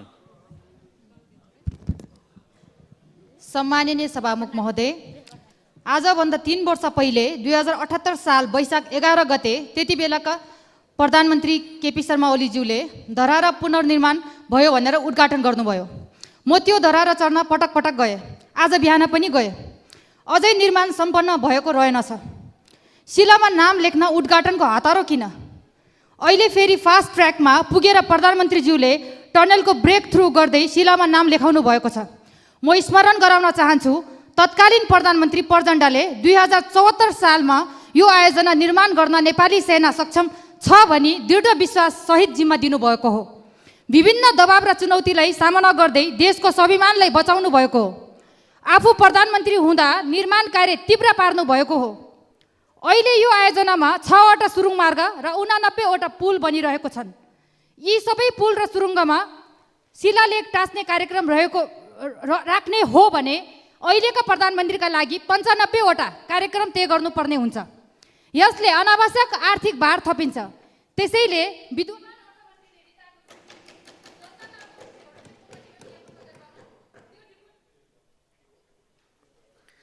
माननीय सदस्य जावेदा खातुन जागा। सम्माननीय सभामुख महोदय, बर्दिया जिल्लाका स्थानीय जनताका अनुसार अहिले बर्दिया जिल्लामा पुलिस प्रशासनको ज्यादती एकदमै बढ्दै गइराखेको छ। सभामुख महोदय, साना किसानहरू, उद्योगी व्यापारीहरू आफ्नै घरमा पालेका गाईबस्तुहरू, खाद्य आफ्नै जग्गामा उत्पादन गरेका खाद्य वस्तुहरू एक ठाउँबाट अर्को ठाउँमा बिक्री वितरण गर्न पाइराखेको अवस्था छैन। सभामुख महोदय, वडाको सिफारिस भए तापनि, घरेलु लगायतका दर्ता भए तापनि उनीहरू स्वतन्त्र रूपमा एक ठाउँबाट अर्को ठाउँमा बिक्री वितरण गर्न पाइराखेको अवस्था छैन। सभामुख महोदय, हामीले आयातलाई, बाहिरी आयातलाई रोक्नुपर्छ, त्यसमा हामी पनि समर्थन छौँ। तर हामीले आफ्नै देशको उत्पादनलाई पनि स्वतन्त्र रूपमा एक ठाउँबाट अर्को ठाउँमा बिक्री वितरण नगर्न दिन एउटा दुःखद कुरा हो। त्यस कारणले सभामुख महोदय, यसमा म सरकारको गम्भीर ध्यान आकर्षण गराउन चाहन्छु। यसै बर्दिया जिल्लाको गुलेरिया नगरपालिका वडा नम्बर 10 पयागपुर मनिष यादवले नेपाल सरकारको प्यानमा दर्ता गरेको र गल्ला बिक्री वितरण गर्ने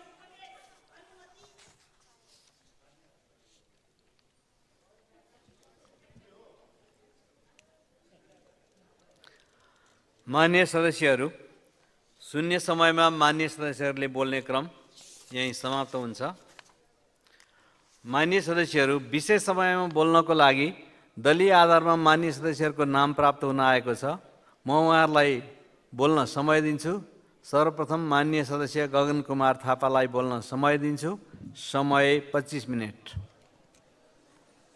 सम्माननीय सभामुख महोदय, ज्येष्ठ 23 गते यही रोस्टममा उभिएर अर्थ मन्त्रालयको बजेटमाथि टिप्पणी गर्ने बेलामा भनेको थिएँ 6-7 महिना पछाडि यही बजेटको भारी बोक्नु पर्ला जस्तो छ, त्यही भएर के बोलौँ अल्मलिरहेको छु भनेर भनेको थिएँ। त्यो बेलामा नेकपा एमालेको एकजना माननीयले पशुपतिनाथमा गएर धुप बाले पनि यो गठबन्धन केही हुँदैन भनेर मलाई उल्ल्याउनु भएको थियो। मैले मेरो इच्छा व्यक्त गरेको थिइनँ। साथी माननीयले अलिकति झुकिनु भएको थियो। मैले केवल अनुमान लगाएको थिएँ र मेरो अनुमानको आधार पनि थियो कि यहीँबाट मान्य रमेश लेखकले केही समय अगाडि भन्नुभएको थियो धोका खानेहरू मिल्यो भने के होला भनेर सोध्नु भएको प्रश्नभित्रै मेरो अनुमान त्यहाँभित्र लुकेको थियो। तर मलाई यति छिटो यस्तो होला भन्ने चाहिँ लागेको थिएन।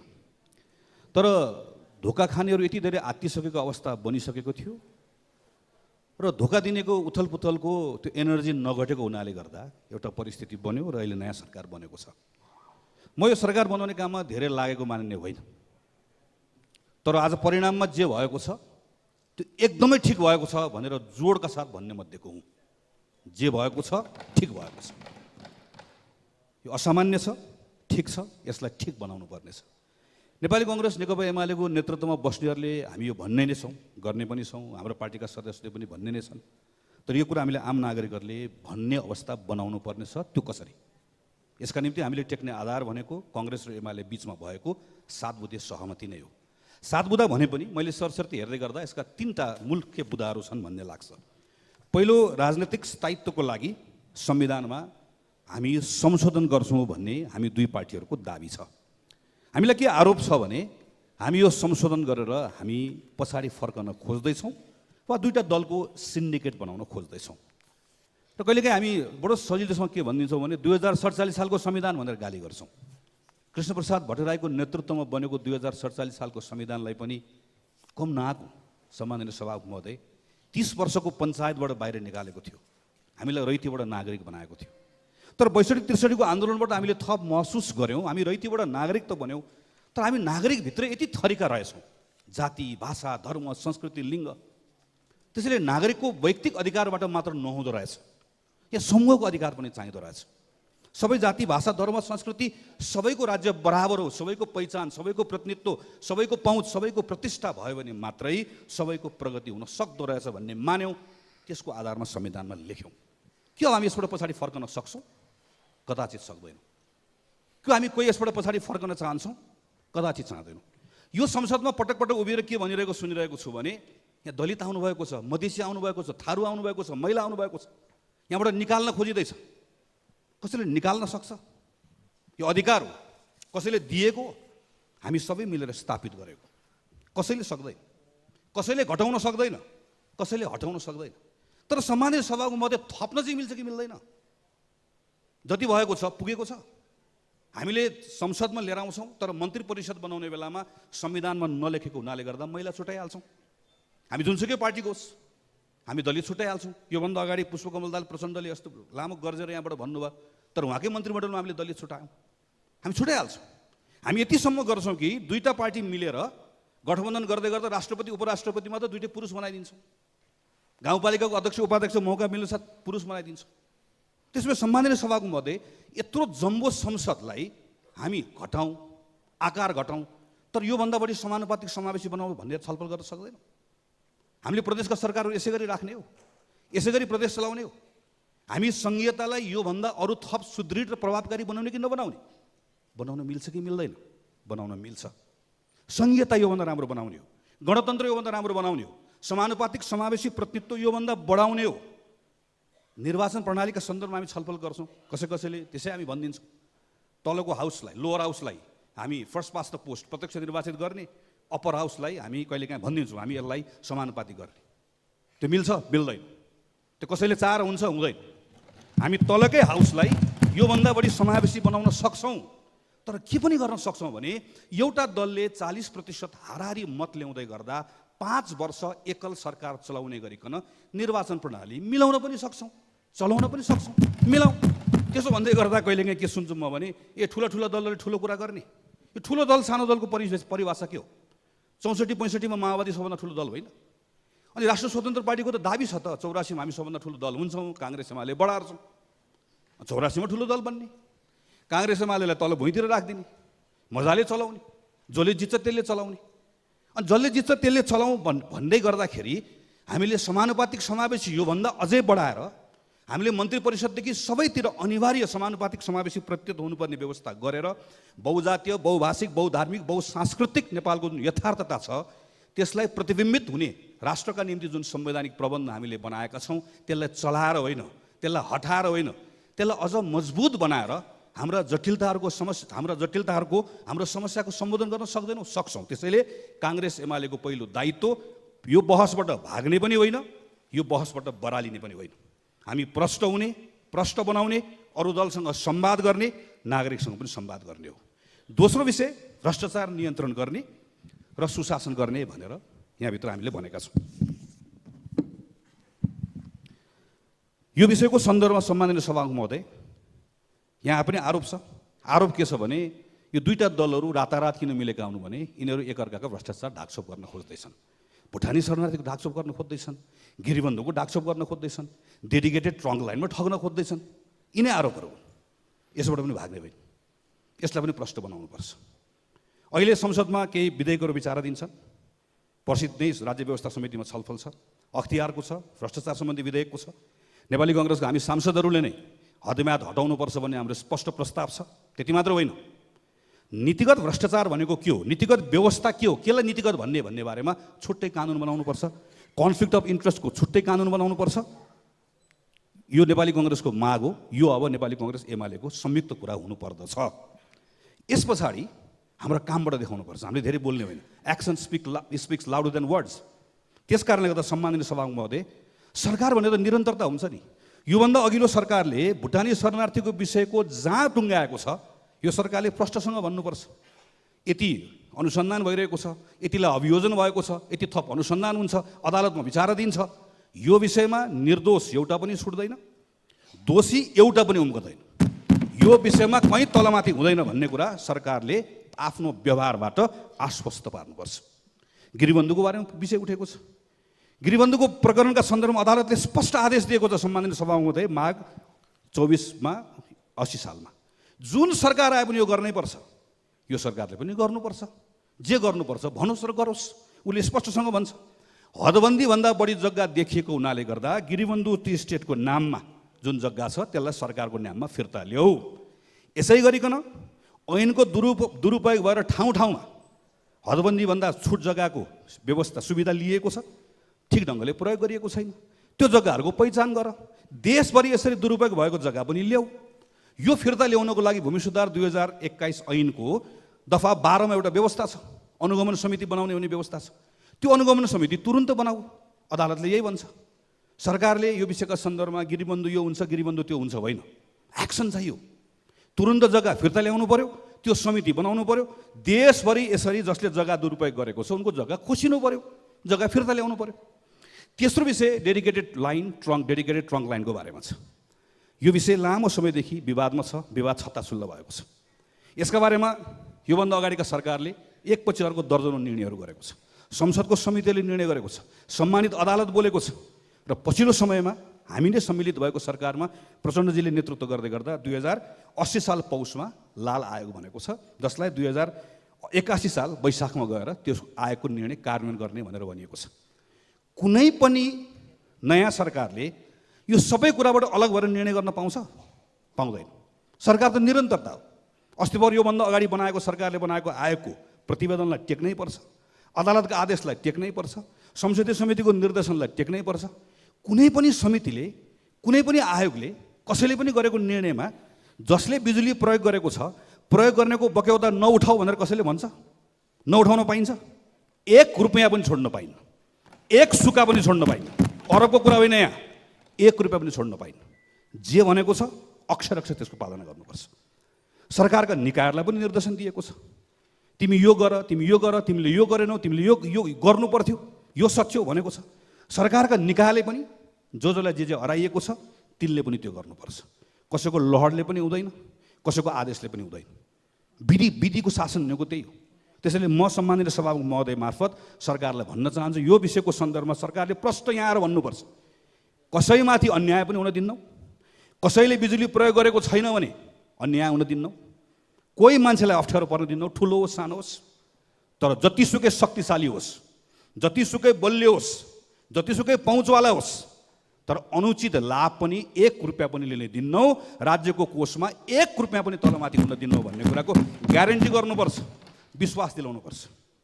सम्मानित सभामुख महोदय, यस्तै गरिकन सरकारको निरन्तरताको कुरा गर्दै गर्दा मैले अर्को विषय पनि सम्झनै पर्छ। यतातिर म कहाँ बसेको थिएँ त्यो बेलामा, मेरो पछाडिपट्टि हुनुहुन्थ्यो मान्य रमेश लेखक, त्यो बेलामा प्रमुख सचेतक हुनुहुन्थ्यो। 80 साल चैत्र 6 गते उहाँले के भन्नुभएको थियो भने, पोखरा महानगरपालिकाले सूर्यदर्शन सहकारीको बारेमा एउटा अध्ययन गर्यो। त्यो अध्ययनले नामै किटेर मान्य रवि लामी छानेले पुलिसको कर्जा नम्बर 116-4454 रकममा 1 करोड रुपियाँ पैसा जम्मा गरेको देखियो। यस्तो रकम थुप्रै जम्मा भएको कारणले गर्दा माघ 22 गते पीडितहरूले पोखरामा गएर जाहेरी दिन गए। प्रहरीले जाहेरी पनि लियो। त्यो बेलामा चाहिँ पुरानै जाहेरी भएकोले गर्दा पूरक जाहेरी भनिदियो। पछि गृहमन्त्री भइसकेपछि त यो जाहेरी नै होइन भनिदियो। त्यस कारणले गर्दा रमेश लेखकले त्यहाँ उभिएर के भन्नुभएको थियो भने, यो प्रमाण हो सम्माननीय सभामुख महोदय, यो प्रमाण होइन भने के हो प्रमाण? यो प्रमाणका आधारमा गृह मन्त्रालयले तत्काल अनुसन्धान गर्नुपर्छ भनेर ऊ त्यहाँ उभिएर बोल्नुभएको थियो। अहिले यतातिर पुग्नु भएको छ। अब सरकार फेरि कुरा फेरिन्छ? फेरिन्न। सम्माननीय सभामुख महोदय, यो सदनमा हामी पनि छौँ। हामी त्यहाँ बस्दा एउटा, यहाँ बस्दा एउटा भन्दैनौँ। यता बस्दै गर्दा गिरीबन्धु देख्दै नदेख्ने, डेडिकेटेड ट्रङ्क लाइन देख्दै नदेख्ने, बसेर सहकारी मजाले ठग्ने, उता बसेपछि सबै देख्ने होइन। हामी उता बस्दा पनि त्यही हो, यता बस्दा पनि त्यही हो। गिरीबन्धुको पनि जे हो त्यही हुनुपर्छ, भुटानीको पनि जे हो त्यही हुनुपर्छ, डेडिकेटेड ट्रङ्क लाइनको पनि 1 रुपियाँ पनि सरकार राज्य कहीँ ठगिनुहुन्न। सहकारीमा ठगलाई पनि अनुसन्धान गर्नै पर्छ, जो जतिसुकै शक्तिशाली होस्। यसरी देखाओस् न सरकारले, म को हुँ भन्ने कुरा सरकारले त यसरी प्रमाणित गरेर देखाओस्। त्यसपछि बल्ल हामीहरू ठिक ठाउँमा पुग्छौँ। सम्माननीय सभामुख महोदय, सम्माननीय सभामुख महोदय, तेस्रो विषय भनेको विकास निर्माणसँग जोडिएको छ। विकास निर्माणसँग जोडिएको विषयको सन्दर्भमा यो सरकारले के भन्छ भने, यो सहमतिले के भन्छ भने, हामी आलो पालो गर्छौँ र आलो पालो गरिसके पछाडि हामीहरूले करिब 3.5 वर्ष सरकार चलाउँछौँ र न्यूनतम साझा कार्यक्रम पनि लिएर आउँछौँ। हामी न्यूनतम साझा कार्यक्रम कुरिरहेका छौँ।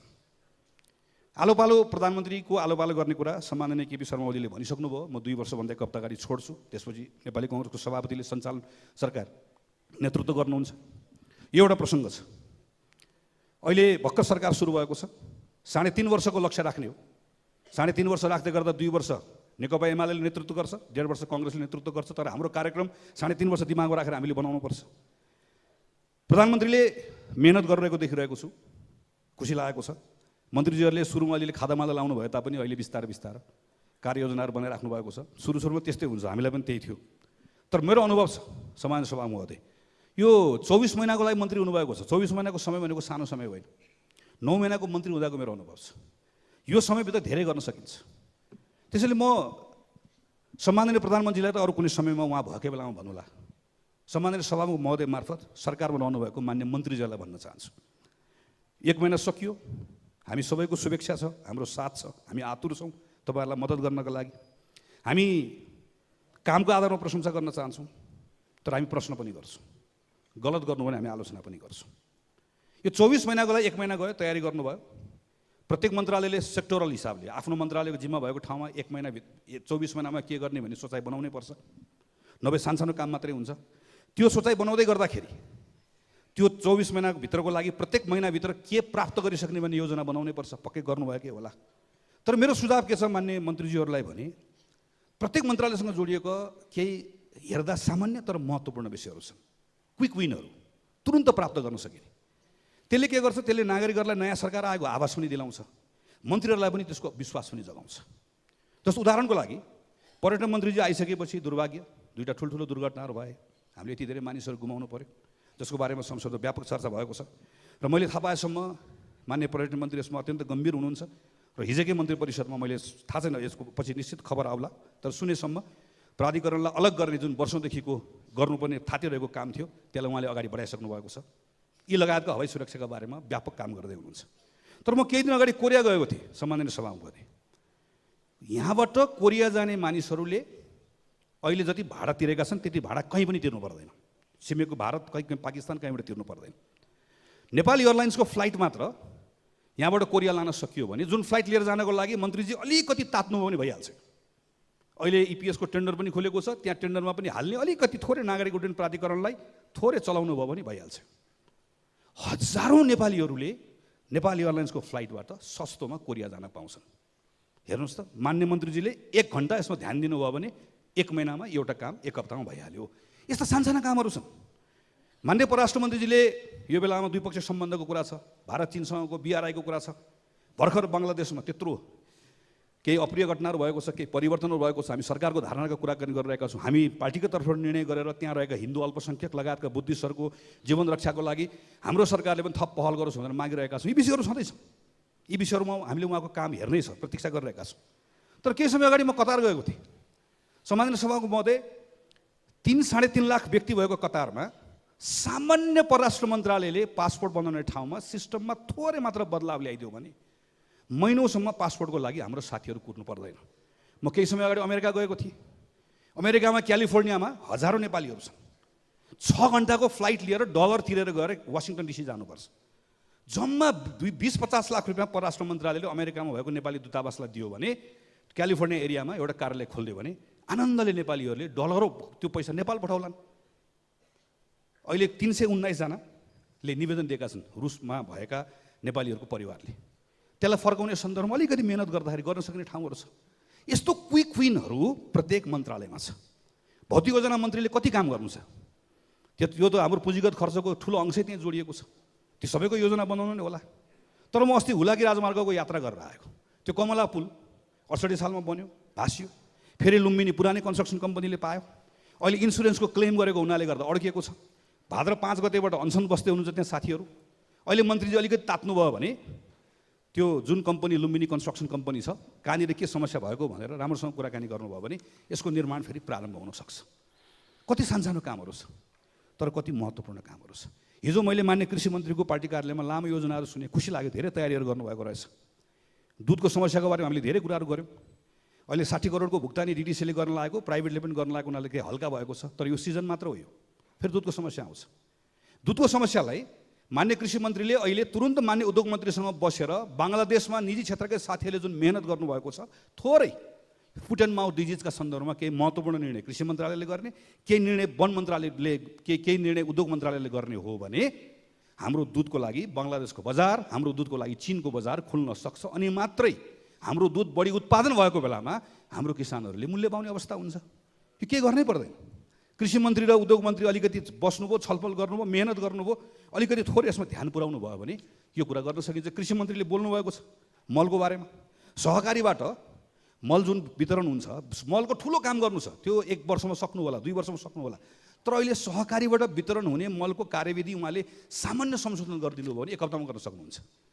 अहिले मल वितरण गर्ने कुरामा केही न केही सजिलो हुन्छ। वन मन्त्रालयलाई हाम्रो कृषि समितिले निर्देशन दिएको छ कि बाँदरका सन्दर्भमा हानिकारक वन्यजन्तु, कृषि वन्यजन्तु भनेर घोषणा गरिदियो भने बाँदर, अस्ति मैले मधेसमा हेरेँ नीलगाईको त्यत्रो समस्या रहेछ, सदनमा उठाउँछौँ हामी। वन मन्त्रीले अलिकति गएर बाँदरको कुरा गर्नुभयो, यसको कुरा गर्नुभयो र उता झापादेखि आउँदै गर्दा हात्तीको यति ठुलो आतङ्क छ। अलिकति 2-3 मन्त्रीहरू बसेर 2 दिन 24 घण्टा 48 घण्टा बसेर काम गर्नुभयो भने यो विषयहरूमा यति धेरै ठुलो राहत दिन सकिन्छ। सम्माननीय सभामुख महोदय, कानुन मन्त्रालयले गर्ने काम कति छ? वर्षभरि कानुन मन्त्रालयले काम गर्नुपर्ने छ। 117 भन्दा त बढी कानुनहरू नै अहिले हाम्रो यहाँ संहिता सम्बन्धी कानुनहरू बनाउनु पर्नेछ। तर हेर्नुहोस् त, कानुन मन्त्रालयले सानसानो कामको मैले स्मरण गराउन खोजेको। अस्ति गण्डकी प्रदेश सरकारले एउटा कानुन बनायो। त्यो कानुन राइट सेयरिङ सम्बन्धमा थियो। राइट सेयरिङको सन्दर्भमा कानुन बनायो, तर अहिले त्यो कानुन लागू भएन। कानुन लागू किन भएन भने सङ्घको सरकारले यातायातको पुरानो कानुनमा एउटा बुँदा संशोधन नगरिदिएको कारणले गर्दा त्यो कानुन लागू भएन। अब अहिले यदि कानुन मन्त्रीले चाहनुभयो भने मजाले यो 24 घण्टा 48 घण्टाभित्र यो कानुनका सन्दर्भमा काम गरेर अहिले चलिरहेको सदनमा ल्याउन सक्नुहुन्छ। हामी त्यहाँ उहाँसँग काम गर्न तयार छौँ। हामी त्यहाँ उहाँलाई मद्दत गर्न तयार छौँ। श्रम मन्त्रालय गर्नुहोस्, यति धेरै काम छ श्रम मन्त्रालयले गर्नुपर्ने, तर अहिले के पनि गर्नु परेन। म अस्ति कतार गएँ। कतारमा 2 जना बहिनीहरू दूतावास बाहिरपट्टि भेटेँ। सानसाना कलिला बहिनीहरू, एकछिन कुराकानी गरेँ। व्यक्तिगत रूपमा ती बहिनीहरूलाई परेको समस्याको हल गर्ने कोसिस व्यक्तिगत रूपमा गर्ने कुरा छँदैछ। तर त्यसबाट के भएको त समस्या भनेर बुझ्दै गर्दाखेरि कतारमा उनीहरू कम्पनीको भिजामा जाने तर घरेलु कामदारको रूपमा लगाउने, भनेको जस्तो उनीहरूले पे नपाउने, भनेको जस्तो पे नपाएपछि उनीहरू तुरन्त घर फर्कन चाहने भर्खरको बहिनीहरू छन्। नेपाल फर्कन चाहेका छन्। तर नेपाल फर्कनको लागि भोलि नेपाल आइसके पछाडि उनीहरू यहाँ लड्छन्, भिड्छन्, सबै कुरा गर्छन्। तर दूतावासले नेपाल कसरी फर्काउने हो? कतार जस्तो दूतावासलाई अलिकति भइपरि आउने भनेर 20-40 करोड पैसा त्यो दूतावासलाई दिने हो भने लास पठाउनको लागि पनि पछाडि त्यसको परिपूरण हुन्छ। तर किन कहिलेकाहीँ हामी समाचार किन पढ्छौँ, यति दिन लास अड्क्यो भनेर पढ्छौँ भने त्यो एम्बेसीसँग 2-5 करोड पैसा पनि छैन। 2-5 करोड पैसा छुट्टै एम्बेसीमा राखिदियो भने यस्ता बहिनीहरूलाई नेपाल पठाउनु पनि मिल्छ, अड्केको लासलाई नेपाल पठाउनु पनि मिल्छ। अनि पछाडि जहाँबाट असुल उपर गर्न मिल्छ। मैले सम्माननीय सभामुख महोदय आज भनेका यी कुराहरू योभन्दा बढी भन्दिनँ। मैले खालि के मात्र स्मरण गराउन खोजेको सम्माननीय सभामुख महोदय मार्फत मान्य मन्त्रीजीहरूलाई छोटो समय काम गरेको अनुभवको आधारमा भने प्रत्येक मन्त्रालयसँग जोडिएका यस्ता साना साना कामहरू छन्। यी साना साना कामहरू छन् तर अत्यन्त महत्त्वपूर्ण छन्। यसको लागि कुनै छुट्टै कानुन पनि चाहिँदैन। यसको लागि छुट्टै कुनै स्रोत साधन पनि चाहिँदैन। यसको लागि छुट्टै कुनै ठुलो अर्को संविधानमा बदलाव पनि चाहिँदैन। के पनि चाहिँदैन। मान्य मन्त्रीजीको इच्छा शक्ति भयो, नियत राख्नुभयो, काम हुन्छ। त्यसैले मेरो आग्रह छ, 1 महिना अब साउन सकिन लाग्यो, साउन राम्रो महिना सकियो, तीर्थ व्रत पनि सकिन लाग्यो, सबै सकिँदा भदौ लाग्न लाग्यो। भदौ 1 महिना हाम्रो मान्य मन्त्रीजीले व्रत लिइदिनुहोस्। के व्रत पनि नबोल्ने व्रत, उद्घाटन नगर्ने व्रत। बिहान समाचार पढे पनि म यस्तो गरिदिन्छु भनेको छ, म यो ठोकिदिन्छु भनेको छ। अरे बाबा, गर्ने ठाउँमा यस्तो गर्ने हो नि। हामी अहिले बोल्ने ठाउँमा छौँ, हामी बोल्ने हो। हेर्नुहोस् त, बोल्ने ठाउँ भएको साथीहरू बोल्न पाउनु पऱ्यो भनिराख्नु भएको छ। अस्ति गर्ने ठाउँ भएको गरेको देखेकै हो होइन। बोल्ने बेलामा बोल्ने, गर्ने बेलामा गर्ने। मान्य मन्त्रीहरू गर्ने ठाउँमा हुनुहुन्छ, मजाले गर्ने। प्रत्येक दिन मन्त्रीहरूको भाषण सुनिराखेको छ कि हामी देश विकास गर्न आएको, हामी चमत्कार गर्छौँ। अरे बाबा, गरिदिनुहोस् न। तपाईँहरूले 1 महिना नबोल्नुहोस्। भदौभरि हामी बोल्छौँ, यति मजाले बोल्छ। तपाईँहरू एउटा काम गरिदिनुहोस्, त्यसलाई 5 गुणा त्यसको प्रचार गर्ने जिम्मा हाम्रो। हेर्नुहोस् त, कति छौँ हामी काङ्ग्रेस एमाले। हामीले टेबल ठोक्दै गर्दा यहाँ ढ्याङढ्याङ आवाजले तर्सेर जाने अवस्था हुन्छ।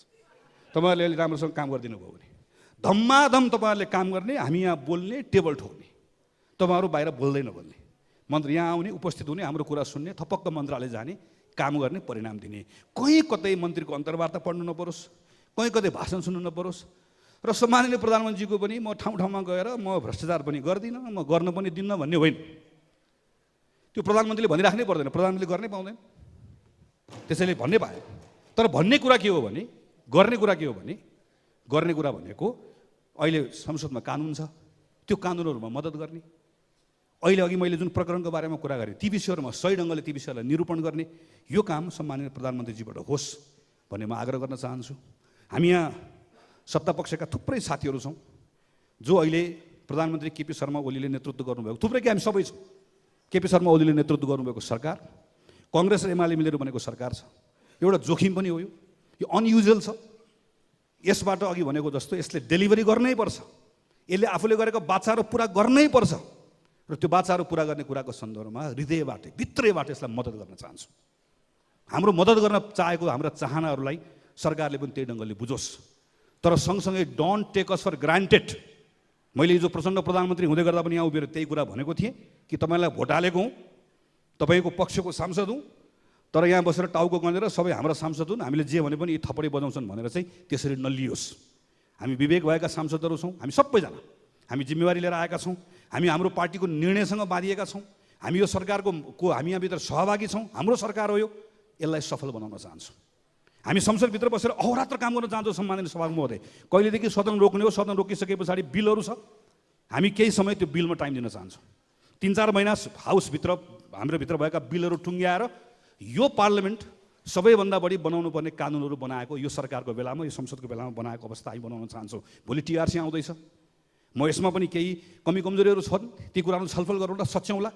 तर लार्जली अहिले नयाँ सरकार बनिसके पछाडि यत्रो ठुलो उपलब्धि भएको छ। यो विषयहरूको सन्दर्भमा यो बाटो अगाडि बढ्ने क्रममा हामी सम्पूर्ण रूपमा साथ दिन चाहन्छौँ। तर साथ दिनका निम्ति त्यही ढङ्गबाट, कामबाट, परिणामबाट यी विषयहरूका सन्दर्भमा आधार निर्माण गर्नका लागि म सरकारलाई एकपटक फेरि शुभेच्छा पनि प्रकट गर्छु, ध्यान आकर्षण पनि गराउँछु। 3टा कुरा अन्त्यमा दोहोऱ्याउँछु। सरकारले भन्यो, म सबैको चित्त बुझाएर सङ्घीय लोकतान्त्रिक गणतन्त्र, समानुपातिक समावेशी प्रतिनिधित्व अझै थप सुदृढ हुने गरिकन म संविधानलाई यसरी संशोधन गर्छु जसको कारणले गर्दा यसभित्र देखेका जटिलताहरूको हल होस्। म भ्रष्टाचार नियन्त्रण गर्छु, म सुशासन दिन्छु र म सेवा प्रहार विकास निर्माणलाई अर्को चरणमा पुर्याउँछु भन्ने जुन उसको उद्घोष छ, त्यो उद्घोषमा सरकारले सफलता प्राप्त गरोस्। हाम्रो साथ रहन्छ। यति भन्दै आफ्नो कुरा टुङ्ग्याउँछु। धन्यवाद, नमस्कार, जय नेपाल।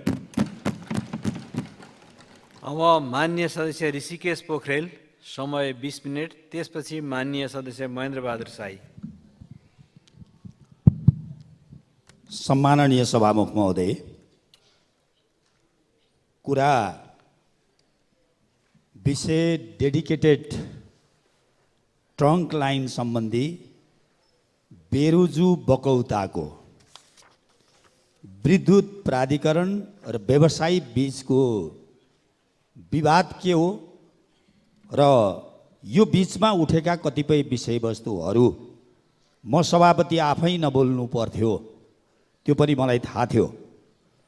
तर व्यक्तिको चरित्र हत्या गर्ने गरी नै जसरी प्रचार भयो, सत्य के हो आज पनि मेरो निजी कुरा भन्दिनँ, तर उठेका विषयवस्तुहरू के हुन् मैले यो सदनमा रेकर्ड गराउनुपर्छ र सिङ्गो देश सभामुख मार्फत नेपाली जनतालाई सुनाउनुपर्छ भनेर मैले मेरो पार्टीसँग समय मागेँ र म यो विषय प्रस्तुत गर्न चाहन्छु।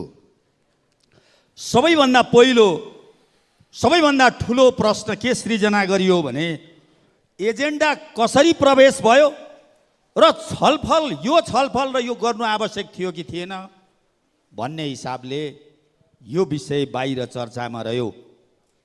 महालेखाको प्रतिवेदन 56औं देखि 61औं सम्म लगातार बेरुजु बकौतामा उल्लेख छ।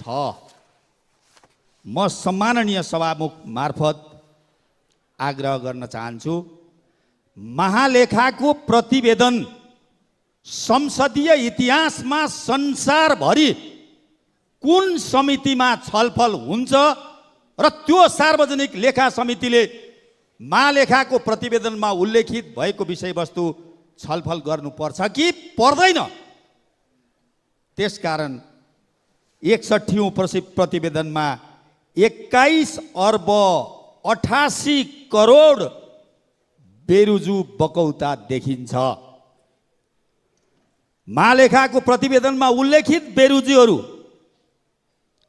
हामीले छलफल गर्ने सार्वजनिक लेखा समितिमै हो भन्ने संसदीय इतिहासमा जानेको र सार्वजनिक लेखा समितिले नै छलफल गर्नुपर्छ भन्ने दुनियाँले बुझेको हुनाले हामीले त्यो विषयवस्तु छलफलको क्रममा राख्दै आयौँ। बीचमा लामो समयमा धेरै मान्यज्यूहरूले यो विषयमा प्रश्न उठाउनु भयो, यो किन छलफल गरिन्न, यो एजेन्डा बनाइयोस्। धेरै साथीहरूले यो विषयमा चाहिँ विषयवस्तुहरू राख्नुभयो र लामो समयदेखि माग थियो। अन्य केही गम्भीर खाले उजुरीका चाङ थिए, प्राधिकरणसँग जोडिएर, व्यवसायीहरूसँग जोडिएर। सरकारले लाल आयोग बनाएको थियो। मैले नै मिटिङमा भने सरकार जब आयोग बनाएर छलफल गर्दैछ भने यो विषय हाम्रो एजेन्डा अहिले नबनाऊ, सरकार एकपल्ट निष्कर्षमा पुगोस्। अनि कम्तीमा महालेखाको प्रतिवेदनमा उल्लेखित बेरुजु नेपाल सरकारले सार्वजनिक लेखा समितिसँग कुनै पनि छलफल नगरिकन कुनै निर्णय गर्न सक्दैन। मान्यज्यूहरू त्यसैले त्यो बेला छलफल गरौँला भनेर रोक्दै आए। जब चाहिँ सहरमा अकस्मात हल्ला सुरुवात भयो। सहरमा के हल्ला सुरुवात भयो भन्दा प्राधिकरणले विद्युत चाहिँ उद्योगीहरूलाई जम्मा 6 अर्ब, त्यसमा चाहिँ यो अरू थप तिर्नुपर्ने बिगो सहित जोडेर 8 अर्बको बिल पठायो। त्यो पछि जम्मा 8 अर्बको विद्युत बिल व्यवसायीलाई पठायो। त्यो पछि सार्वजनिक लेखा समितिमा हल्लाखल्ला भयो। यो के भइरहेको छ? 22 अर्ब 88 करोड उठाउनु पर्नेमा जम्मा 8 अर्बको विद्युत बिल व्यवसायीलाई पठाइरहेको छ। यो विषय किन छलफल गर्नुहुन्नमा चाहिँ सभापतिज्यू भनेर सिङ्गो समितिमा त्यो विषय उठ्यो र सिङ्गो समितिले नै अर्को बैठकमा यो विषय छलफल गर्ने, मैले होइन, व्यक्तिले होइन, सिङ्गो समितिले नै अर्को बैठकमा छलफल गर्ने भनेर यो विषयलाई एजेन्डा बनायो। त्यो पछि हामीले यो विषय छलफलमा लग्यौँ। छलफल गर्दै गर्दा, छलफल गर्नुभन्दा पहिले त्यही एकजना माननीयले भन्नुभयो कि सरकारले 16 अर्ब छुट दियो र अहिले 6 अर्बको बिल पठाएर अन्य तिर्नुपर्ने दायित्व सहित जोडेर 8 अर्बको विद्युत पठाएको छ। यो विषय छलफल गरौँ भन्नुभयो। हामीले छलफलको विषयवस्तु बनायौँ र महालेखाको प्रतिवेदनमा उल्लेखित बेरुजु समितिमा चाहिँ छलफल नभइकन कसरी 8 अर्बको मात्रै विद्युत चाहिँ गयो, बिल कसरी गयो, हाम्रो खोजी थियो। त्यसकारण हामीले यसलाई छलफलको विषयवस्तु बनायौँ। 81/4/10 मा व्यवसायीसँग छलफल भयो। 81/4/11 मा मन्त्रालय, प्राधिकरण, महालेखा र प्राधिकरणका चाहिँ एमडीले चान्चुन 1.5 घन्टा बोल्नुभयो। व्यवसायीहरूले करिबन 40-45 मिनट लगातार बोल्नुभयो। त्यहाँबाट चाहिँ 81/4/18 गते मन्त्रालय, प्राधिकरण, महालेखा, व्यवसायी र चाहिँ अरूको बिचमा दुवै पक्ष राखेर छलफल भयो। त्यहाँ एमडीले मात्रै करिब 1.5 घन्टा जति बोल्नुभयो। व्यवसायीहरूले 30-40 मिनट जति बोल्नुभयो र अब बाँकी मान्यज्यूहरू, मन्त्रीज्यूहरू, अरू सबैले बोल्यौँ र यो चिज अगाडि बढ्यो। र पछिल्लो बैठकले चाहिँ अन्तिम बैठकले लोड प्रोफाइल डाटा माग गर्ने निर्णय गर्यो। त्यो पछि गम्भीर प्रश्नहरू सृजना भए। सभामुख महोदय, मसँग 2टा चिठी छन्, एउटै चलानी नम्बरका 2वटा चिठी मान्यहरूले बोकेर ल्याउनु भयो। म यहाँ प्रमाण देखाउन चाहन्छु।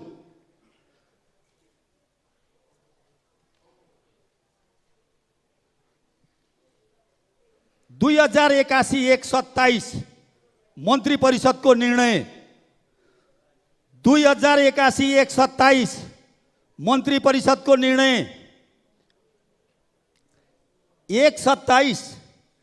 2081-127 मा कुन मन्त्रीमण्डल थियो मैले अभिव्यक्त गरिरहनु परेन।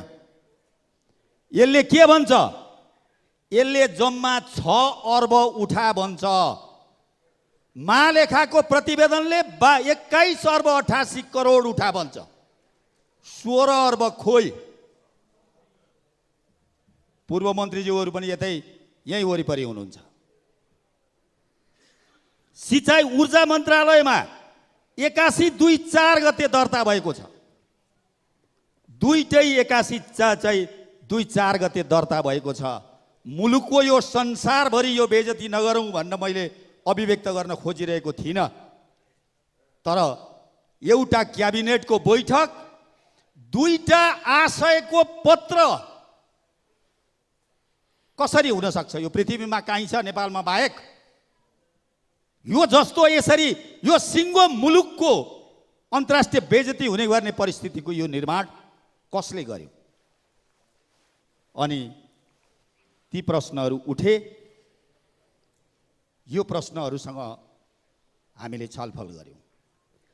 अकस्मात उल्लेखित छलफलहरूमा 100औं प्रश्नहरू सृजना भए। जब हामीले ती 3वटा छलफल गर्यौँ, ती छलफलमा 100औं प्रश्नहरू सृजना भए। माननीय ज्यूहरूले कुरा राख्नुहुन्छ, मेरो व्यक्तिगत कुरा केही छैन। उजुरीको चाङ छ, मेरो व्यक्तिगत कुरा केही छैन। जब छलफल सुरु हुँदै गयो, हामीले देख्यौँ एकजना मान्यज्यूले भन्नुभयो, यसरी 16 अर्ब छुट दिने परिस्थिति कसरी निर्माण भयो भन्दा व्यवसायी र समितिको बिचमा बहस भयो। व्यवसायीहरूको तर्फबाट सामूहिक प्रस्तुति जसले गर्नुभयो त्यो र लाल आयोग भाषा पनि, शब्द पनि, शैली पनि जस्ताको तस्तै कसरी मिल्छ? मान्यज्यूहरूले प्रश्न गर्नुभयो। त्यसैले मान्यहरूले भन्नुहुन्छ, त्यहाँ प्रश्न उठाउनुहुन्छ, प्राधिकरण, सरकार र व्यवसायीको सेटिङमा आयोग निर्माण भयो र त्यसले 16 अर्ब छुट दियो। मैले के भाग्नु? म सभापति, मान्यहरूले उठाएको कुरालाई मैले अमान्यज्यू यो विषय छलफल गरौँला भन्नु परेन? अनि 16 अर्ब छुट दिने क्रान्तिकारी, 22 अर्ब उठाउनुपर्छ भन्ने सभापति भ्रष्टाचारी, यो कहाँको न्याय? यही हो न्याय? त्यसकारण यसरी हामी छलफल अगाडि बढाउँदै गयौँ र म फेरि प्रश्न खडा गर्यो, 16 अर्ब छुट दिएको छ। हामीले सोध्यौँ, महालेखामा राष्ट्रपति मार्फत, महालेखाले राष्ट्रपति मार्फत सदन पठाउने, सदनले सार्वजनिक लेखा समितिमा पठाएको प्रतिवेदन सार्वजनिक लेखा समितिसँग समन्वय पनि नगरी, सार्वजनिक लेखा समितिले निर्णय पनि नगरी सरकारले कसरी छुट दिन सक्छ? यो कहाँको नियम हो? त्यसकारण यो विषय अगाडि बढ्दै गयो। विभिन्न समिति र सरकारले चाहिँ निर्णयहरू दिँदै गए, तर प्राधिकरणले हतार गरेन। तर यो पछिल्लो जुन निर्णय छ, 5वटा समितिले निर्णय, 4वटा समितिले निर्णय गरे, सुझाव दिए, तर प्राधिकरणले हतार गरेन। तर 5औं चाहिँ मन्त्री परिषदको निर्णयले दिएको चाहिँ परिषदको निर्णयले दिएको निर्देशन हतार मसी सुक्दै कार्यान्वयन गर्न पुग्यो। यहाँ मसँग उसले पठाएको चिठी छ। हतार पुग्नु पुग्यो र जम्मा 6 अर्बमा केही अरू थप चाहिँ हर्जना जोडेर 8 अर्बको बिल पठायो। त प्रश्न छ, प्रचण्ड नेतृत्वको मन्त्री परिषदले 2081 27 गते गरेको यो निर्णय म सभापतिलाई चरित्र हत्या गर्ने गरी देशभरि व्याख्या गर्नुपर्ने र अपराधी करार गराउनु पर्ने कारण के हो? हामीभित्र प्रश्न सृजना भयो। त्यो पछि हामीले खोज्न थाल्यौँ र प्राधिकरणले फेरि 5वटा समिति, आयोग र निर्देशनले चाहिँ कानुन अनुसार, प्राधिकरणको कानुन अनुसार, नियम अनुसारको, अनुसूची अनुसारको टिओडी चाहिँ लोड प्रोफाइल डाटा व्यवसायीलाई दे भन्छ। तर प्राधिकरण अहिले पनि के गर्छ? एउटा सादा बिल प्रस्तुत गर्छ। यसको अर्थ हुन्छ व्यवसायी र प्राधिकरणको बीचमा मिलेमतोमा उपयुक्त बिल नदिने र सधैँ व्यापारीलाई खेल्न दिने षड्यन्त्र यो हो कि होइन भन्ने प्रश्न मान्यज्यूहरूले सृजना गर्नुभयो। त्यो सृजना भएको प्रश्न छलफल गरौँला मान्यज्यू भन्नु बाहेक मसँग अरू के हुन सक्थ्यो? मैले त्यो अभिव्यक्त गरेँ र हामी छलफलको क्रममा छौँ। फेरि सार्वजनिक लेखा समितिले 2067 साल श्रावण 5 गते पहिले मिलेन्द्रजीको नेतृत्वमा, मिलेन्द्र रिजालको नेतृत्वमा एउटा समिति बनेर यो 5 मध्ये एउटा समितिले छानबिन गर्यो, उपसमितिले छानबिन गर्यो र त्यसले केही निर्देशनहरू दियो। 76 सालमा निर्देशन दियो। त्यो निर्देशनले प्रष्ट भन्छ कि नियमित बिलिङ हुनुपर्नेमा लामो समयसम्म बिलिङ नभएको, नियमित डाटा डाउनलोड नगरिएको, जसको कारणबाट विद्युत उपयोग गरिएको समय अवधिलाई वैज्ञानिक पुष्टि गर्न प्राधिकरणलाई निर्देशन दिनुपर्ने, समय अवधिको विश्लेषण नगरी छुट बिलको रकम तिर्न ग्राहकलाई पत्र प्राप्त गरेको प्रेषित पत्रमा समेत एकरूपता नरहेको, छुट बिलको व्याख्या र प्रक्रिया समेत नियमावली अनुसार नभएको। यहाँ पनि त्यही थियो, अहिले पनि त्यही छ। नियमित रूपमा हुनुपर्ने बिलिङ नगरेको, महसुल सङ्कलन नियमावली 2073 मा भएको व्यवस्था बमोजिम डाटा डाउनलोड गरी सुरक्षित नराखेको, छुट बिल जारी गर्दा प्रक्रिया नपुर्याएको, डाउनलोड गरी हार्ड कपी सुरक्षित नराखेको, ग्राहकको परिषदमा जडान गरिएको टिओडी डाटा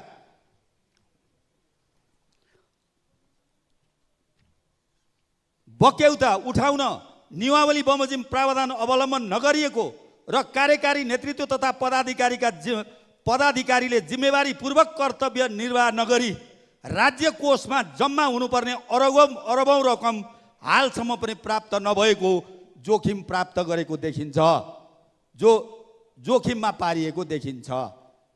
यो मैले बनाएको प्रतिवेदन होइन सभामुख महोदय, म नेपाली जनताले सुन्ने गरी भन्छु। त फेरि उसले निर्देशन दिन्छ, भन्छ के भने निर्देशन नम्बर 3 मा छुट बिल जारी भएको 35 दिनभित्र सम्बन्धित ग्राहकले उक्त महसुल बुझाउनु पर्ने वा चित्त नबुझेमा पुनरावलोकन गर्न सकिने, मिटर रिडिङ भएको 60 दिनभित्र ग्राहकले विद्युत महसुल नबुझाएमा उक्त ग्राहकको लाइन काटी बक्यौता असुल गर्नुपर्ने व्यवस्था विद्युत महसुल सङ्कलन नियमावली 2073 हुँदाहुँदै पनि प्राधिकरणले व्यवस्था उक्त प्रावधान कार्यान्वयन नगरेकोले सोको कार्यान्वयन गर्न निर्देशित गर्दछ। त्यस्तै 73-316 विद्युत महसुल निर्माण आयोगले दिएको लोड सेलिङ 6 घण्टा र सोभन्दा बढी कायम रहेको अवस्थामा 20 घण्टा वा सोभन्दा बढी समयमा छुट्टै ट्रङ्क लाइनहरू निरन्तर विद्युत आपूर्ति दिने ग्राहकले डेलिकेटेड ग्राहकको सरह महसुल दर कायम गर्ने निर्णय कार्यान्वयन नगरी राजस्व सङ्कलन सम्बन्धी लापरवाही गरेको देखिएकोले सो सम्बन्धमा उक्त अवधिमा रहेका सञ्चालक समिति, प्रबन्ध निर्देशक, विभागीय जिम्मेवारीमा रहेका पदाधिकारीहरू को दोषी छन् विस्तृत छानबिन गरी दोषी उप कारबाही गर्न प्रक्रिया अगाडि बढाउन अख्तियार दुरुपयोग अनुसन्धान आयोगलाई निर्देशन गर्दछ। यसरी 76 सालमै सार्वजनिक लेखा समितिले यी सबैलाई अनुसन्धान गर्नुपर्छ भनेर निर्देशन दिएको छ। यसो गरिराख्दा मान्यज्यूहरूले धेरै प्रश्न उठाउनु भयो, प्रश्नहरू उठे, फेरि प्रश्न उठ्यो, चाहिँ बाहिर फेरि सार्वजनिक ठाउँमा प्रश्न उठ्यो। सभापतिले व्यापारी भेट्यो। म विराटनगरको मान्छे हो, काठमाडौँका धेरै चिन्दैन, तर विराटनगरको म प्राय सबै चिन्छु। मैले व्यापारी आजका मितिसम्म भेटेको छैन। मलाई व्यापारीहरूले भेटे अफिसमा, मैले बोलाएर सोधेको 16 अर्ब के सेटिङमा छुटाउनु भयो मित्र भन्न परेन? 16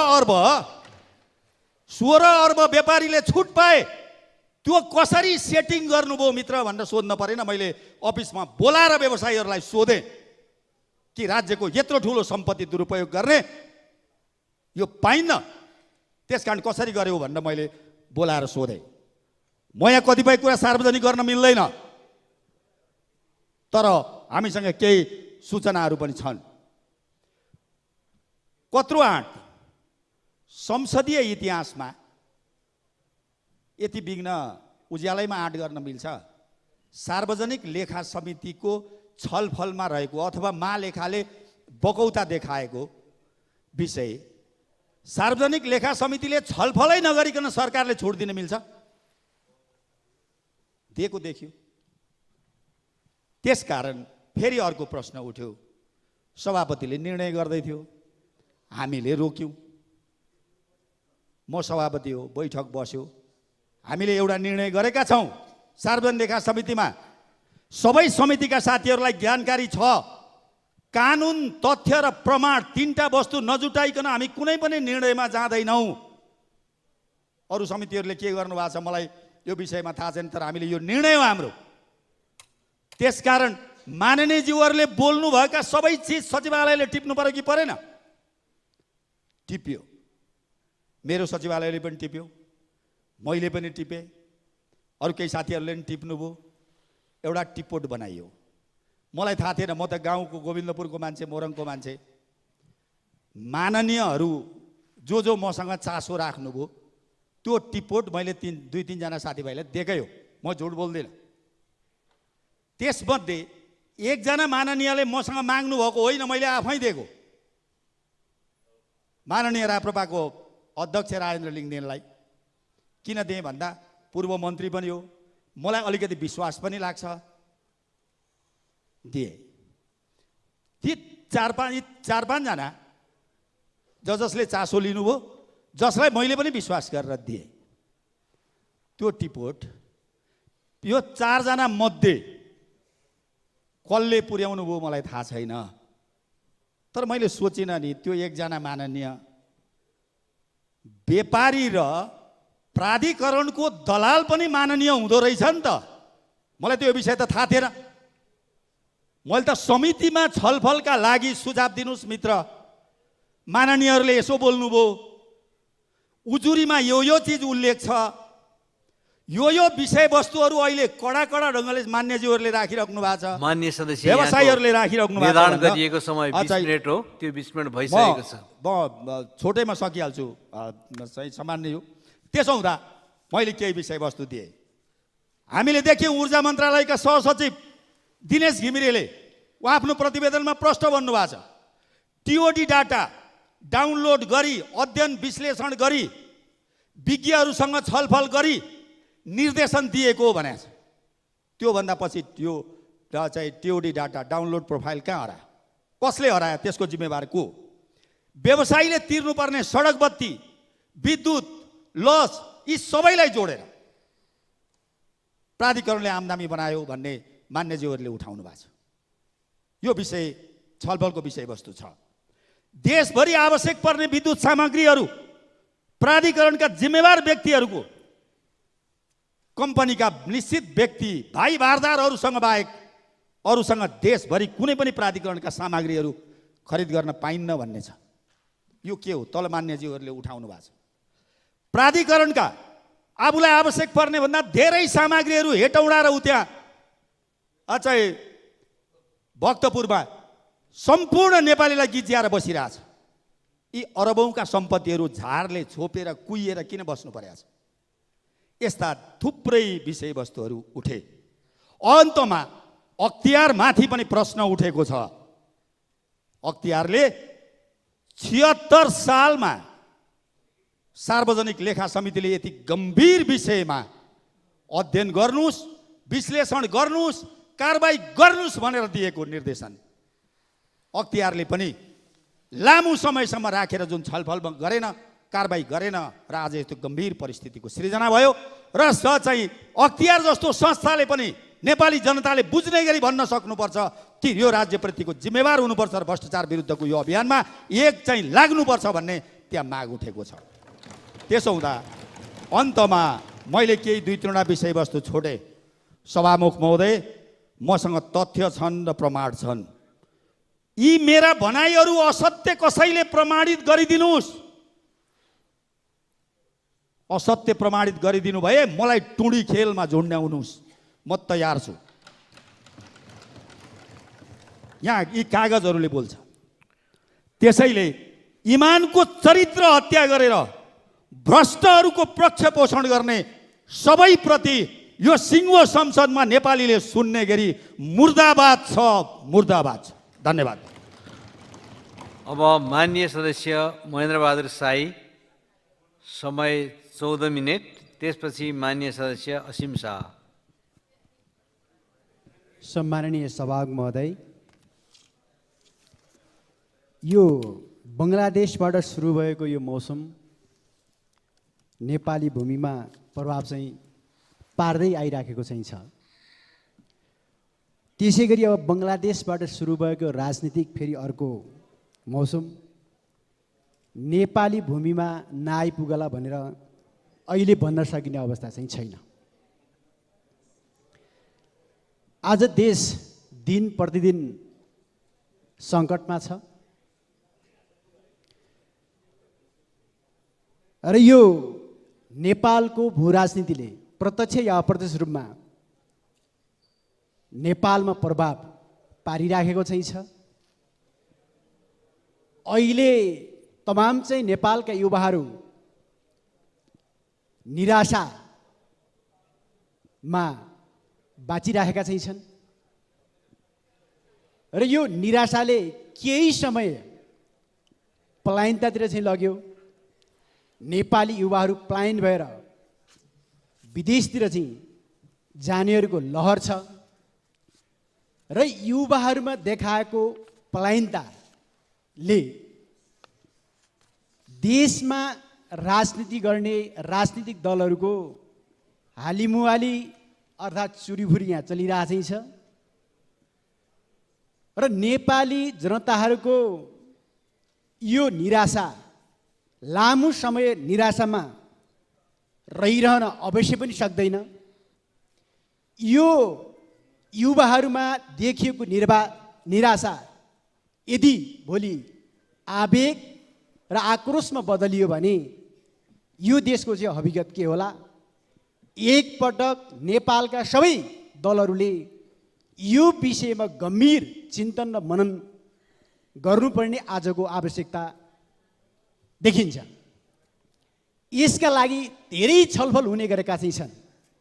या हरेक चाहिँ हाम्रा अहिले सदनमा होस् या बाहिर सडकमा होस्, हरेक ठाउँमा गरिने छलफल भनेका एक अर्कोलाई आरोप र प्रत्यारोप लाउने, मैले गरेका सबै कामहरू सही छन्, ठिक छन्, अरूले गरेका सबै कामहरू गलत छन् भन्ने कुराहरू गलत पुष्ट्याइ गर्ने, आफ्ना कमजोरीहरूको ढाकछोप गर्ने र अरूका मात्रै कमजोरी देख्ने जुन राजनीतिक संस्कार चाहिँ पैदा भएको चाहिँ छ, यसले गर्दाखेरि अहिले एउटा मात्रै होइन सबै राजनीतिक दलमाथि ठुलो अविश्वास चाहिँ पैदा भएको चाहिँ छ। यसलाई हामीले विश्वासमा परिणत गर्नका लागि साँच्चै देशका चाहिँ तमाम चाहिँ युवाहरू, समग्र जनतामा फैलिएको निराशालाई आशामा बदल्नका लागि अहिले अझै सत्ताको नेतृत्व गरिराखेको दलहरू र त्यसपछि अझै त्यसको नेतृत्व प्रधानमन्त्रीले यदि यसलाई सिरियसली चाहिँ नलिने हो भने, यसको उचित समाधानको खोजी नगर्ने हो भने यहाँ देश ठुलो दुर्घटनातिर जाने खतरा देखिएको छ। यसका लागि यहाँ धेरै छलफलहरू चाहिँ हुने गरेका छन्। पहिलो कुरा त संविधान संशोधनको विषय उठेको छ गम्भीर रूपले। हामीले पनि भन्यौँ, हाम्रो दल नेकपा माओवादी केन्द्र केमा क्लियर छ भने संविधान संशोधन बिल्कुल गर्नुहुन्न भन्ने पक्षमा छैन। संविधान संशोधन गर्नुपर्छ, यो अपरिवर्तनीय चाहिँ होइन। संविधान संशोधन गर्नुपर्छ, तर आवश्यकताको आधारमा संविधान संशोधन गर्नुपर्दछ। हामीले भन्यौँ संविधान यो प्रतिगमनका लागि संविधान संशोधन आजको आवश्यकता होइन। आजसम्मका उपलब्धिहरूको रक्षा गरेर हामीले यसलाई अझै अग्रगमनतिर लैजानका लागि अग्रगामी संविधान संशोधनको पक्षमा चाहिँ माओवादी पार्टी चाहिँ छ। हामी त्यहाँ उभिन्छौँ। अहिले पनि धेरै समस्याहरू चाहिँ आएका चाहिँ छन्। अहिले प्रश्न उठाउने गरेका छन्, यो व्यवस्था फेल हुँदैछ, यो व्यवस्थाले जनताका आवश्यकता परिपूर्ति गर्न सकेन भन्ने कुराहरू चौथर्फी रूपमा उठिरहेका छन्। हामीले संविधान चाहिँ हामीले बनायौँ। संविधान बनाइसकिसकेपछि संविधान बनाइसकिसक्यो पहिलो काम चाहिँ भनेको सङ्घीय ऐन बनाउने कुरा हो। अहिले पनि हामी सङ्घीय ऐन बनाउने कुरामा हाम्रो धेरै ठुलो चासो चिन्ता छैन। खालि चाहिँ सत्ता सत्ता सत्ता सत्ताभन्दा बाहिर दल बस्नै नचाहने। सबै दलहरूलाई सत्ता चाहिने, साना होस् या ठुला होस्, जोसुकै दल होस्, यहाँ सबैले सत्ताभन्दा बाहिर एक मिनट पनि बस्न नचाहने यो प्रविधिको विकास चाहिँ भएको छ। यहाँ सत्ता होइन, हामीले खोजेको भनेको जनतालाई विकास दिने हो, जनतालाई आर्थिक समृद्धि दिने हो, जनतालाई सुशासन दिने हो, जनतालाई सामाजिक न्याय दिने हो। जनताले खोजेको त्यो, जनताले खोजेको मन्त्री होइन, जनताले खोजेको प्रधानमन्त्री होइन, जनताले खोजेको विकास चाहिँ हो। यसका लागि यदि यो विकास गर्ने हो भने हामीले अहिलेको सङ्घीय व्यवस्थालाई पूर्ण रूपमा कार्यान्वयन चाहिँ गर्नुपर्छ। अहिले हामीले सङ्घीय व्यवस्थाले, अहिलेको संविधानले गरेको परिकल्पनालाई चाहिँ हामीले अहिले कार्यान्वयनतिर लैजानुपर्छ। अहिले पनि सङ्घीय कानुनहरू चाहिँ बनेन, अहिले स्थानीय सरकारले बलियो बनाउनुपर्छ। स्थानीय सरकार बलियो भएर मात्रै स्थानीय तहहरूको सन्तुलित विकास चाहिँ हुन्छ। अहिले पनि स्थानीय सरकारले गरेका कामहरू कमजोर छैन, स्थानीय सरकारले गरेका कार्य समाधान कमजोर छैनन्। अहिले पनि हेर्ने ठाउँ ठाउँमा सडक पूर्वाधार चाहिँ होस् देखि लिएर हरेक चाहिँ पूर्वाधार विकासलाई हेर्ने हो भने स्थानीय सरकारले राम्रो काम गरेका चाहिँ छन्। स्थानीय सरकारलाई, स्थानीय जनतालाई राम्रो सेवा प्रवाह गरेका चाहिँ छन्। यो व्यवस्थाको हाम्रो सफलता हो। त्यसपछि प्रदेश सरकारहरू चाहिँ छन्। प्रदेश सरकारका खालि हामीले नेगेटिभ पक्षहरू मात्रै हेर्ने होइन, प्रदेश सरकारले गरेका पोजिटिभ कामहरू पनि छन्, राम्रा कामहरू पनि छन् भने राम्रा कामलाई चाहिँ हामीले स्थापित गर्नुपर्छ र कहाँ हो त्यहाँ समस्या रहेका भन्ने कुराहरू, समस्याको खोजी गर्नुपर्छ। काम गर्दै जाँदा आउने समस्याहरूका बारेमा हामीले त्यसको समस्याको समाधान गर्ने र त्यसको नयाँ हल खोज्नेतिर हामी अगाडि बढ्नुपर्छ। त्यसका लागि पहिलो काम भनेको, यो संसदको पहिलो काम भनेको सङ्घीय कानुन बनाउने कुरा हो। सङ्घीय कानुन बनेको छैन। अहिले पनि शान्ति सुरक्षा सबै जिम्मा चाहिँ स्थानीय प्रदेश सरकारको माताहतमा हुने भन्ने छ।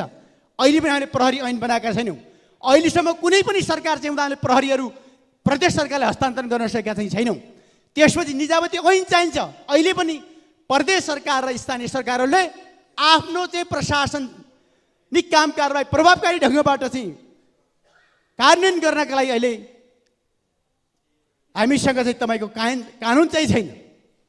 यसका लागि कानुन चाहियो। यो कानुन चाहिँ हाम्रो निजामती ऐन चाहिँ हामीले बनाउन अहिलेसम्म हामी सकिरहेको छैनौँ। जसै कारणले गर्दा अहिले प्रदेशले चाहिँ निजामती ऐन बनाउने कुराहरूमा कठिन भइरहेको चाहिँ छ। त्यसपछि प्राकृतिक साधन स्रोतहरूको बाँडफाँडको कुराहरू चाहिँ छ।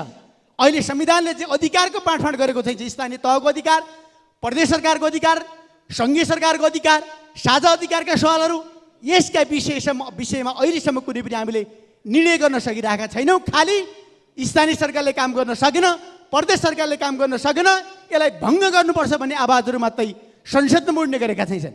यसका बारेमा चाहिँ हामीले सोचौँ, हामीले छलफल गरौँ, हामीले यो ऐन बनाऊ, कानुन बनाऊ छिटो। हामीले अहिलेसम्म ऐन कानुन नबनाउने, खालि त्यही पुरानो चाहिँ मौजुद कानुनहरूलाई मात्रै हामीले सामान्य संशोधन मात्रै गरेर जाने, ती पनि संहिताको मर्म विपरीत चाहिँ हामीले चाहिँ तपाईँको ऐन संशोधन गर्ने। यसले गर्दाखेरिमा समस्याहरू झन् थपिँदै गएका चाहिँ छन्। यसले गर्दाखेरि अझै तलका सरकारलाई चाहिँ अप्ठ्यारो पर्दै गएको छ। यसका बारेमा विशेष गरी हामीले ध्यान दिन जरुरी छ। भने अर्को कुरा चाहिँ भनेको जनताले खोजेको विकास चाहिँ हो। अहिलेको विकासको मोडल के छ, ठिक छ कि छैन? अहिलेको विकासले जनताले खोजेको विकास, जनताले खोजेको त्यो विकास यसले पुरा गर्न सकेको छ कि छैन? यसका बारेमा हामीले गहिरो छलफल गरौँ, यसमा हामीले बहस गरौँ, यसका लागि विज्ञहरू ल्याउँ। यदि हामी अहिले जुन बाटो हिँडिराखेका छौँ त्यही बाटो हामीले हिँड्ने हो भने थुप्रै दुर्घटनाका कुराहरू चाहिँ आए। संसदीय अझै पनि भर्खर यसको बारेमा संसदमा छलफल चाहिँ भयो, विषय उठ्यो। सडक दुर्घटना, हवाई दुर्घटना, यी हुनका मुख्य कारणहरू के हुन्, यसका बारेमा हामी छलफल गरौँ। सडक बनाइएका छन्, यी सडकहरू मापदण्डको आधारमा सडक छैनन्, मापदण्ड विपरीत सडकहरू छन्। अनि यी सडकमा दुर्घटना नभएर कहाँ दुर्घटना हुन्छ? अहिले बना हरेक एयरपोर्टहरू आइकाओको चाहिँ नियमअनुसार यी बनेका छन् कि छैनन् हामीले यहाँ हेरौँ। अहिले पनि एयरपोर्टहरू मापदण्ड विपरीत बनाएका चाहिँ छन्। यसले गर्दा हवाई दुर्घटना पनि हुने गरेको छ। अहिले हेर्ने भने यही हाम्रो त्रिभुवन अन्तर्राष्ट्रिय विमानस्थल पनि आइकाओको मापदण्डको आधारमा अझै बनेको चाहिँ छैन। यसमा समस्या छ। त्यसो भावनाले हामीले यी सबै कुराहरूको नियमन चाहिँ हामीले गरौँ। अनि मात्रै हामीले यस्ता प्रकारका हरेक हुने दुर्घटनाहरू हामीले न्यूनीकरण गर्न सक्छौँ। हामीले यसका बारेमा विशेष हामीले ध्यान दिनु पऱ्यो, जोड दिनु पऱ्यो। अहिले भएका सडकहरूको आवश्यकता हो कि होइन, पुलहरूको आवश्यकता हो कि होइन? अनावश्यक हामीले पुलहरू चाहिँ हामीले बजेट खर्च गरिराखेका छौँ, अनावश्यक सडकमा बजेट खर्च गरिराखेका छौँ, अनावश्यक हामीले बिल्डिङ भवनहरूमा हामीले पैसा खर्च गरिराखेका चाहिँ छौँ। यसले गर्दाखेरिमा यो देश उँभो होइन कि उधो लाग्छ, यो चाहिँ उपलब्धि होइन कि ठुलो क्षति हुन्छ, घाटामा जान्छ। त्यसो हुँदा हाम्रो पूर्वाधार विकासमा बजेट कम भएर होइन, धेरै भएर पनि काम राम्रो हुन सकेका छैन। संस्थागत भ्रष्टाचार चाहिँ भएको छ, बिचौलियाको मिलोमतमा भएको छ, बिचौलियाको योजना भएको छ। अहिले पनि कार्यकर्तामुखी बजेट बनाएर देशको विकास चाहिँ हुन्छ। प्रत्येक चाहिँ वडाका कार्यकर्तालाई बजेट बाँडेर अनि देशको विकास चाहिँ हुन्छ, हुँदैन। यसलाई हामीले विशेष गरी ध्यान दिनु पर्यो। त्यसपछि अहिलेको जनताले खोजेको आर्थिक समृद्धि हो। यो आर्थिक समृद्धिका लागि चाहिँ हामीले कसरी हुनसक्छ पुँजी वृद्धि गर्न सक्छौँ। यसका के हुन् राम्रा सम्भावित क्षेत्रहरू के हुन्, कहाँ छन् उत्पादनका क्षेत्रहरू पहिचान गर्ने, यसका लागि विशेषज्ञहरू चाहिँ हामीले बोलाउने, अध्ययन गर्ने, छलफल गर्ने, बहस गर्ने र स्वदेशमै तपाईँ रोजगारी सिर्जना गर्ने, तमाम युवालाई स्वदेशमै रोजगारी सिर्जना गर्ने। त्यस्तै अहिले पनि धेरै चाहिँ विद्यार्थीहरू विदेश पढ्न गएका चाहिँ छन्। किन गए? राम्रो शिक्षा चाहिँ भएन, स्वदेशमा व्यवस्थापन राम्रो भएन, नेपालमा बसेर भविष्य बिग्रिने भयो भने राम्रो शिक्षा खोजेर विदेशमा गए भने हामीले शिक्षा क्षेत्रमा त गरिएको लगानीको उपलब्धि के हो? यत्रो निजी क्षेत्रलाई पनि हामीले शिक्षामा चाहिँ हामीले काम गरेर जिम्मेवारी सुम्पेका चाहिँ छौँ। र अहिले निजी क्षेत्र सरकार लागेर पनि स्वदेशमा गुणस्तरीय शिक्षा किन प्राप्त गर्न सकेनन्? यहाँ विद्यार्थीले किन हामीले स्वदेशमा चाहिँ हामीले राख्न सकेनौँ? विदेशी विद्यार्थीहरूले किन नेपालमा आकर्षण हामीले पैदा गर्न सकेनौँ? शिक्षाको हब, विश्वकै शिक्षाको हब नेपाललाई किन बनाउन सकेनौँ? यत्रो लगानी गरिसकेपछि हामी यहाँ छलफल गरौँ। अहिले पनि नेपालमा चाहिँ उपचार प्रति विश्वास चाहिँ नगर विदेशतिर जाने कामहरू भएका छन्। अझै ठुला ठुला नेताहरू सामान्य बिरामीहरू विदेशतिर जान्छन् किनकि हाम्रो देशमा भएको स्वास्थ्य क्षेत्रको चाहिँ प्रति विश्वास छैन। यो कुरामा हामीले विशेष हामीले ध्यान दिउँ, यसमा हामीले चाहिँ लगानी लगाउँ, यसको जिम्मा हामीले लिउँ। सम्पूर्ण शिक्षा स्वास्थ्य मौलिक हकमा हामीले राख्यौँ, मौलिक हकको पूर्ण कार्यान्वयन चाहिँ हामीले गरौँ। त्यसपछि विदेशमा जानेहरूको चाहिँ लहर पैदा हुँदै हुँदै स्वदेशमै पढेर रुचाउँछन्। त्यसपछि हामीले स्वदेशमै चाहिँ हामीले रोजगारी सिर्जना गर्नका लागि हाम्रो बजेटलाई केन्द्रित गरौँ, हाम्रो उत्पादनका क्षेत्रमा केन्द्रित गरौँ। कृषिको सम्भावना के हो? कृषिमा लगानी गरौँ। उद्योगमा लगानी गरौँ, पर्यटनमा लगानी गरौँ, हरेक क्षेत्र हामी लगानी गरौँ। त्यसपछि मात्र यो देश बन्ने हो। अनि मात्रै यहाँका नेपाली चाहिँ युवाहरूले, जनताहरूले हामीप्रति विश्वास गरेछन्, सिंह सबै राजनीतिक दलहरूप्रति विश्वास गरेछन्, जनप्रतिनिधि विश्वास गरेछन्। होइनन् भने आएर चर्का भाषण गरेर केही अर्थ राख्दैन। अघि भर्खरै चाहिँ हाम्रो सत्तापक्ष सांसद राख्नुभयो, मन्त्रीले काम गर्ने, सरकारले गर्ने, अर्कोले गर्ने, संसदमा आएर भाषण गरेर होइन। उहाँहरूको पार्टी सरकारमा छ, सरकारमा चाहिँ भएको बेला सरकारमा छलफल गर्नु पर्यो, प्लान बनाउनु पर्यो। बनाउन नयाँ के हो मोडालिटी, नयाँ मोडल के हो, नेपालको विकासको नयाँ मोडलका बारेमा बहस होस्, कार्यपत्र प्रस्तुत चाहिँ होस्, बहस होस्, संसदमा पेश गरोस्। यो हामी अनि मात्रै समस्याको समाधान हुन सक्छ। यसमा विशेष गरी हामीले ध्यान दिउँ। र त्यसपछि यहाँ अन्य तमाम विषय उठेको छ। जस्तै कि यहाँ विषय उठ्यो भर्खरै तपाईँको विद्युत महसुल तिर्ने कि नतिर्ने भन्ने विषयमा यो धेरै ठुलो बहस गर्न जरुरी चाहिँ छैन। यसको चाहिँ हामीले निराकरण हल के हो, हलको हामीले खोजी गरौँ। जस्तै कि अहिले पनि उद्योगीहरूकोले विद्युत महसुल तिरिनन्, नतिर्नुको पछाडिको कारण के हो? ल मानिलिउँ, कोभिडको बेला अन्य देशहरूले पनि त्यस्तो चाहिँ तपाईँको निर्णय चाहिँ गरे, घाटामा गए कम्पनी, उद्योगहरू घाटामा गए। घाटामा गइसकिसकेपछि चाहिँ बन्द भए उद्योगहरू, चलेन उद्योगहरू, त्यसरी घाटामा गए। घाटालाई पूर्ति गर्नका लागि विशेष छुटको व्यवस्था चाहिँ दिने चलन अन्तर्राष्ट्रिय रूपमा पनि चाहिँ छ। त्यस्तो अवस्था हो भने छुट दिन सकिन्छ। छुट दिनुपर्ने कारण के हो? कारण क्लियर हुनु पर्यो। कारण क्लियर नहुँदै हामीले छुट दिने भन्ने कुरा चाहिँ हुँदैन।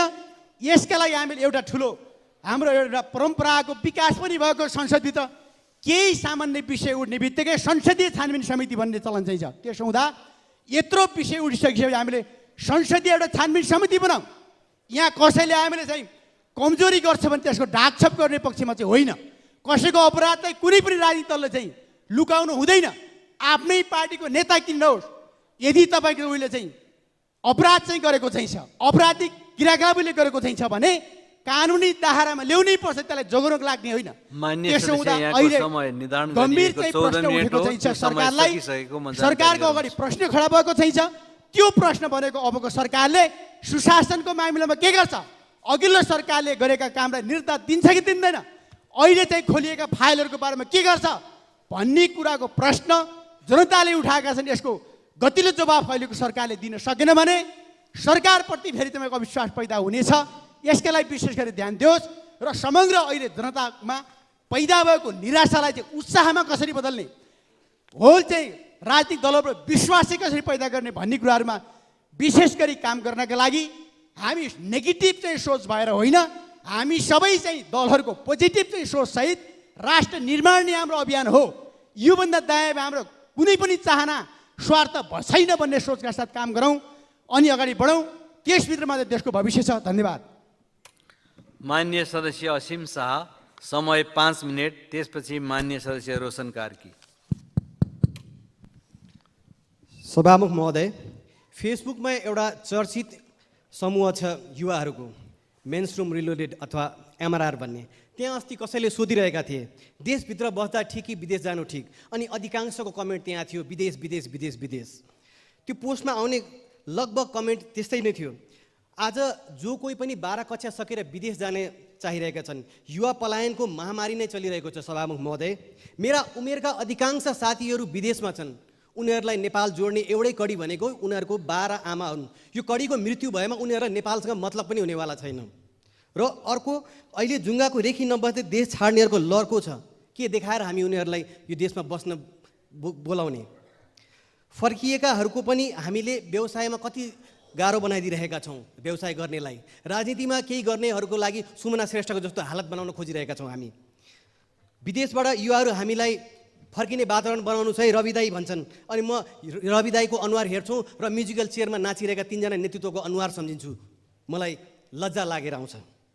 अबको केही वर्षभित्र हामीलाई युवा दक्ष कर्मचारीहरूको हाहाकार हुनेवाला छ। हाम्रा सेना प्रहरीमा भर्ती हुनेको सङ्ख्या पुर्याउन हामीलाई मुस्किल हुनेवाला छ। हाम्रो गाउँघरमा क्याम्पस कलेजहरू रित्तिसके, विश्वविद्यालयहरू रित्तिसके। एउटा समाज चलाउन समाजभित्र किसान चाहिन्छ, पसलले चाहिन्छ, विद्युतीय सामान बनाउने मेकानिक चाहिन्छ, ड्राइभर चाहिन्छ। समाजलाई चाहिने यी सबै जनशक्तिहरू हामीसँग छ त? अवस्था चिन्ताजनक छ सभामुख महोदय। तै पनि हामी गम्भीर देखिँदैनौँ, चिन्तित देखिँदैनौँ। हामीलाई चिन्ता छ त केवल सरकार गठन अनि विघटनको। हामीले सदनमा जतिसुकै विश्वासको मत पुष्टि गरे पनि जनतामा हामी सबैले विश्वासको मत गुमाइसकेका छौँ। सरकारको नेतृत्वमा जोसुकै आओस्, आम नागरिकलाई कुनै उत्साह छैन, कुनै उमङ्ग छैन। यस्तो राजनीतिक अस्थिरतामा स्थिर केही छ भने त्यो आम नागरिकको अविश्वास हो र निराशा हो। सभामुख महोदय, घरमा बा आमा जस्तो हुन्छन् त्यही अनुसारले त्यो घर चल्ने हुन्छ, त्यही अनुसारको अनुशासन हुने गर्दछ। देशको हकमा पनि उस्तै हो। सभामुख महोदय, यो देशको प्रधानमन्त्री बनेका बाको जिम्मामा यो देशको नागरिकहरू छन्। बा सही बाटोमा हिँडे मात्रै यो देशका जनताहरू सही बाटोमा लाग्छन्। छोराछोरीहरू पनि त्यही अनुसारले ठिक भएर जान्छन्, नाति पुस्ता पनि त्यस्तै हुन्छन्। बा गलत बाटोमा लाग्यो भने छोराछोरीले के सिक्ने र नाति पुस्ताले के सिक्ने? केही दिन अगाडि बङ्गलादेशको घटनाले एकदमै झस्काएको छ। सभामुख महोदय, यो युवा पलायनको महामारी भोग्न बाध्य युवाहरूको आक्रोशले कतै देश लुट्नेहरूलाई नै भगाउने आन्दोलन नथालुन्। अब पलायन हुने युवा होइन, युवा बेच्ने नेतृत्वको पलायन आवश्यक छ भन्ने युवाहरूको आक्रोश म देख्दैछु। हसिनालाई देखेर कति नेतृत्वको पसिना आयो कि आएन होला, तर युवाहरूको आक्रोश र जोसको झिल्को बलेको छ। अब एउटा केवल सलाई कोर्न मात्र बाँकी रहेको छ जस्तो लाग्छ मलाई। कसैले नचेत्ने हो भने अब त्यो दिन धेरै टाढा छैन जस्तो लाग्छ। म यो सबैमा होसियार हुन आग्रह गर्दछु।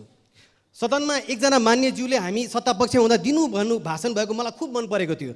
सायद सरकारमा गएपछि उहाँले बिर्सिनु भयो कि उहाँको र सरकारको र सम्पूर्ण सांसदको ध्यान आकर्षणको लागि म पुनः उहाँको मन्तव्य दोहोऱ्याउन चाहन्छु। उहाँ भन्नुहुन्थ्यो, एउटा पनि काण्डमा संलग्न भएको एकजनाले पनि मुक्ति नपाओस्। सभामुखको दाहिने आसनमा बस्ने होस् वा देब्रे आसनमा बस्ने होस्, कसैले उन्मुक्ति नपाओस्। नेता होस् कि नाता पर्ने होस्, कसैले उन्मुक्ति नपाओस्। रुखको छारीमा बस्ने होस् कि घाम ताप्ने होस्, हतौडा बोक्ने होस् कि घन्टी बोक्ने होस्, कसैले उन्मुक्ति नपाओस्। सुन्दा बडो राम्रो लाग्ने, तर कार्यान्वयनमा उहाँको पार्टी र उहाँहरूको सहभागी सरकारको कुनै चाल देखिँदैन। प्रतिपक्षमा रही सदनमा कराउने साथीहरू अहिले सरकारमा हुनुहुन्छ। खोइ गाई खोलाले बगाए, खोइ खोला सुक्यो भन्ने बालुखान याद आउँछ मलाई। खोइ काण्ड सत्ताले बगाए, खोइ सत्ता निधाए भन्नुपर्ने अवस्था सिर्जना भएको छ। सभामुख महोदय, नेटफ्लिक्सको वेब सिरिजमा रमाउने हाम्रो आजको पुस्तालाई देशभित्रका बाहरूले काण्डमा कारवाही गरेर नयाँ एपिसोड कहिले देखाउने? युवा पुस्ता आतुर छन् यस्ता ओलिम्पिक्सको वेब सिरिज हेर्नलाई। टेरामेक्स होस् कि टी स्टेट टिकापुर होस् कि सहकारी, खोलिदिनु सबको पाइल। अब खोल्ने होइन, बन्द गर्नतिर लागौ। सभामुख महोदय, खुट्टा डरौँसँग टेक्नु पर्यो। 47 साल यताको विभिन्न काण्डहरूको छानबिन अख्तियार दुरुपयोग अनुसन्धान आयोगले अब गर्न सक्दैन। अख्तियार दुरुपयोग अनुसन्धान आयोगको भर पर्न छोडिदिउँ। खाली नापी विभागका साना साना कर्मचारीहरूलाई कारवाही गरेर देखाउने यो आयोगलाई बरु एउटा सर्वशक्तिमान उच्च स्तरीय न्यायिक आयोग गठन गरौँ पूर्व न्यायाधिवक्ताको नेतृत्वमा। सहकारी काण्ड भनेर प्रतिपक्षमा रहँदा कुर्लेले सत्तामा पुगेपछि तैचुप मैचुप हुन थाले। मकै पोलेको पैसा भन्नुहुन्थ्यो त, खोइ त बोलेको। अब अस्ति एकजना सहकारी पीडितको मृत्यु भयो, खोइ त रोस्टम घेरेको। सरकार पाउन मात्रै रहेछ होइन त यो सबै गरेको। अस्तिसम्म हाम्रो माननीय रवि लामिछानेले ऋण लिएको प्रमाण छ भन्नुहुन्थ्यो। हाम्रो सभापतिले यो सदनमा प्रमाण ल्याउनुहोस्, म यो राजनीति छोडिदिन्छु भन्नुभयो। महिनौ बित्यो, समिति बन्यो, दिनुको सट्टा अब नयाँ गृहमन्त्रीलाई, अब प्रमाण दिनुको सट्टा नयाँ गृहमन्त्रीलाई उहाँले देखाउन थाल्नु भएको छ। उहाँ आफू चाहिँ उम्किरहने। यस्तो छलछामको राजनीति कहिलेसम्म गर्ने हो? सभामुख महोदय, हाम्रो राजनीति, हाम्रो संसदीय अभ्यासमा जे कुरा गरिनुपर्ने हो, जे अभ्यासमा ल्याउनु पर्ने त्यो कहिले पनि भएन। त्यो बाहेक सबै हुँदैछ। त्यसैले पनि जनतालाई जुनसुकै सरकार आए पनि ताप्केबाट खसेर भुँरोमा भन्ने भान भइरहेको छ। कि सचिने कि सकिने भन्ने विषयलाई गम्भीरतापूर्वक हेरौँ। युवा पलायनको महामारीलाई लोकौँ। देशका नेतृत्वमा पदासीन बाहरूले नयाँ पुस्तामा आशा जगाउने गरेर काम गर्नुहोस्। धन्यवाद। माननीय सदस्य रोशन कार्की, समय 4 मिनट। त्यसपछि माननीय सदस्य राजेन्द्र प्रसाद पाण्डे। सभामुख महोदय, अघि केही समय अगाडि लेखा समितिका अध्यक्षज्यूले उहाँले टिपोटहरू चाहिँ 4 जना माननीयज्यूहरूलाई दिनुभएको थियो भनेर भन्नुभयो, तर उहाँले 1 जना मात्रै माननीयको नाम लिनुभयो, राजेन्द्र प्रसाद लिङ्गदेलको। म लेखा समितिको सभापतिज्यूलाई सभामुख मार्फत प्रश्न गर्न चाहन्छु, अरू 3 जना मान्यज्यूहरू के तपाईँका पार्टीका थिए? धन्यवाद। अब म आफ्नो विषयमा आउँछु। सभामुख महोदय, बङ्गलादेशमा घटेको घटनाको बारेमा हामी सबैलाई थाहा छ। एक प्रकारले यो सार्क मुलुकहरू नै उथलपुथल र चिन्ताग्रस्त पनि भएको छ। बङ्गलादेशमा प्रदर्शनीको नाममा त्यहाँ बस्ने हिन्दूहरूमाथि अत्यन्त ज्यादगी भएको छ। हिन्दूहरूको मन्दिरहरू तोडफोड भएका छन्। त्यहाँ महिलाहरू, हिन्दू महिलाहरू बलात्कृत भएका छन्, मारिएका छन्। सभामुख महोदय, यो मानव अधिकार र संयुक्त राष्ट्रसङ्घको बडापत्र सिद्धान्तको विपरीत छ र बङ्गलादेश सार्क राष्ट्रको सदस्य पनि हो। त्यहाँ भएको जुन हिन्दू अल्पसङ्ख्यकहरूमाथि जुन दमन गर्नु हो, यो अत्यन्त खेदजनक कुरा हो र त्यहाँ अहिले त पछि आएर त हिन्दूहरूले पनि ठुलो सङ्ख्यामा आफ्नो प्रतिकार गर्न थालेका छन् र हिन्दूहरू त्यहाँबाट पलायन पनि हुनु थालेका छन्। तिनीहरूले आफ्नो ज्यान जोगाउनु बडो मुस्किल परिरहेको छ। यसबारेमा अहिले परराष्ट्र मन्त्रीज्यूको पनि यहाँ मैले उपस्थित देखेको छु। यसबारेमा सरकारको धारणा आउनु पनि जरुरी छ र नेपाल सरकारले पनि त्यहाँ रहेका अल्पसङ्ख्यक मानव अधिकारको सुनिश्चित गर्नको लागि नेपाल सरकारले पनि पहलको लागि गर्न अनुरोध गर्दछु र साथै राष्ट्रसङ्घको समेत ध्यान आकर्षण गर्न चाहन्छु म आफ्नो पार्टीको तर्फबाट। सभामुख महोदय, जहिले पनि देशमा सत्ताको अदली बदली हुन्छ, सत्ताच्युत हुन्छन्, तर त्यहाँ बस्ने जहिले पनि मान्छेहरूले नै त्यहाँ त्यसको चाहिँ असर त्यहाँ बस्ने अल्पसङ्ख्यकहरूमाथि नै पर्छ। त्यहाँ हजारौँ मान्छेहरू मर्छन्, हजारौँ मान्छेहरू बेघर हुन्छन्। हाम्रो नेपालमा केही समय अगाडि भुटानी शरणार्थीको भार हामीहरूले खेप्नु परेको थियो। त्यस्तै प्रकारले हामीहरूले विभिन्न प्रकारमा छिमेकी राष्ट्रहरूमा जब उथलपुथल हुन्छ, त्यहाँ क्रान्ति हुन्छ, त्यहाँ सत्तापलट हुन्छ, त्यहाँका मान्छेहरूले आएर नेपालमा आएर शरण लिने गरेको देखिन्छ र हामीहरूले कहिलेसम्म ती शरणार्थीहरूलाई शरण दिइराख्ने, यसबारेमा बोर्डरहरूमा गृह मन्त्रालयले के गरिरहेको छ यसप्रति हामीहरू कतिको सचेत छौँ, कतिको सजग छौँ र यसबारेमा पनि सरकारको ध्यान म सभामुख मार्फतबाट म ध्यान आकर्षण गर्न चाहन्छु।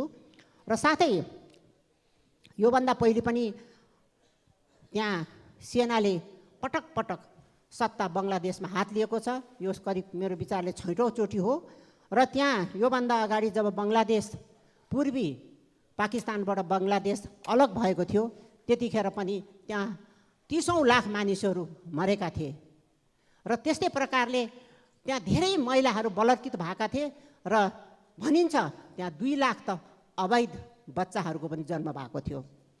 र यसतर्फ म सभामुख मार्फत म परराष्ट्र मन्त्रीज्यूको ध्यान आकर्षण गर्न चाहन्छु र सरकारले त्यसबारेमा आफ्नो धारणा स्पष्ट गरोस् भन्दै म आफ्नो भनाइ छुट्याउँछु। धन्यवाद। अब माननीय सदस्य राजेन्द्र प्रसाद पाण्डे, समय 6 मिनट। त्यसपछि माननीय सदस्य रञ्जु कुमारी झा। सभामुख महोदय, केही दिन अघि बङ्गलादेशमा घटेको घटनाको सन्दर्भमा म केही कुरा राख्न चाहन्छु। बङ्गलादेशमा शासकहरूको निरङ्कुशताका विरुद्धमा जनताले गरेको आन्दोलनले 15 वर्षदेखि शासन सत्तामा रहेको अवामी लीगका नेत्री तथा प्रधानमन्त्री शेख हसिना वाजेदको सत्ता ढलेको छ।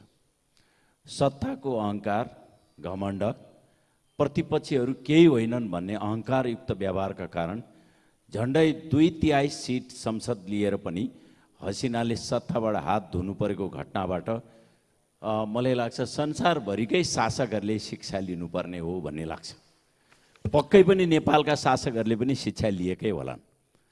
यति बेला बङ्गलादेशमा आन्दोलनका नाममा हिन्दू धर्मावलम्बी बुद्धिस्टहरूमाथि ज्यादती भइरहेको छ। घर घरमा आगो लगाइएको छ। मान्छेलाई घरभित्र राखेर जिउँदै आगो लगाएर मार्ने काम भइरहेको छ। अत्यन्त ज्यादतीपूर्ण गतिविधि भइरहेको छ। मानव अधिकारको चरम हनन भएको छ।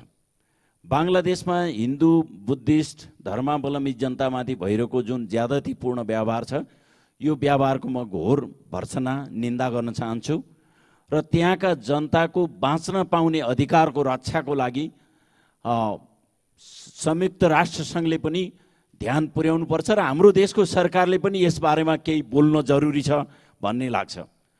बङ्गलादेशमा अध्ययनको सिलसिलामा झन्डै 4000 भन्दा बढी विद्यार्थीहरू छन्। MBBS पढ्ने विद्यार्थीहरू नै 4000 भन्दा बढी विद्यार्थीहरू छन्। ती विद्यार्थीहरूको अवस्था के छ? उनीहरू देशमा स्वदेश फर्कन चाहन्छन् या ती बस्न सक्ने स्थिति चाहिँ के छ? यति बेला संसदमा परराष्ट्र मन्त्रीज्यूको पनि यहाँ उपस्थित छ र यो संसदलाई सरकारले ती विद्यार्थीहरूको अवस्था के छ र उनीहरू सकुशल नेपालमा फिर्ता हुन चाहन्छन्, उनीहरूलाई ल्याउने बारेमा सरकारले के गरिरहेको छ यस बारेमा पनि ध्यान जाओस्। सभामुख महोदय, म आफ्नै एउटा निर्वाचन क्षेत्रतिर प्रवेश गर्न चाहन्छु। अविरल वर्षा छ। यो वर्षाको बेलामा पनि यति बेला पृथ्वी राजमार्गको किनारा त्रिशुली नदीमा दिन दहाडै डोजरहरू कुदिरहेका छन् र बालुवा उत्खनन गर्ने यतिसम्म कि त्यहाँ भएका पुलको फेदसम्मका पनि त्यो पुलको जग समेत पनि भत्कने गरी बालुवा गिटी ढुङ्गा उत्खनन गर्ने र चोरी निकासी गर्ने कामहरू प्रशस्त भइरहेछ र यो बारेमा त्यहाँ सधैँभरि यस्तो चोरी निकासी गर्ने केही गिरोहहरू छन् जसलाई कानुनले कहिले छुँदैन। जसको सुकै सत्ता आओस्, जोसुकै गृहमन्त्री बनुन्, जोसुकै प्रधानमन्त्री बनुन्, तिनीहरूलाई कसैले छुन सक्दैन। र यो बारेमा पटक पटक मैले जिल्ला प्रशासन, CDO, जिल्लाको SP र धादिङको प्रहरीलाई हेर्ने हेटौडाको DIG र IGP समेतलाई पनि भने यस्तो खालको बदमासी भइरहेछ, तुरन्त तपाईहरुले नियन्त्रण गर्नु पर्यो। यो नियन्त्रण गर्ने सवालमा मैले पटक पटक भने उहाँहरूको उत्तर आउँछ, हामी बुझ्छौँ, हामी ध्यान दिन्छौँ, हामी त्यहाँ अनुगमन गर्न जान्छौँ, हामी त्यो नदीमा खोतलिरहेकोलाई हामी मेसिन समेत पनि पक्रन्छौँ। तर यो काम भइरहेको छैन सभामुख महोदय। र यसले एउटा अपराध गर्ने गिरोहलाई मद्दत पुगिरहेछ। अर्कोतिर यो बर्खामा असारदेखि असोज महिनासम्म नदीमा डोजरै लान नपाउने व्यवस्था छ। डोजर प्रवेश गर्न पाइँदैन। यदि यो नदीजन्य वस्तुहरू लिन पर्ने भयो भने विशेष गरी वातावरणीय प्रभाव मूल्याङ्कन त्यसको सबै हेरेर असोजपछि त्यो अनुसार कति झिक्न मिल्छ त्यो मिल्ने कुरालाई मात्रै ध्यान पुर्याएर गर्न पर्ने हुन्छ। त्यो काम अहिले भइरहेको छैन।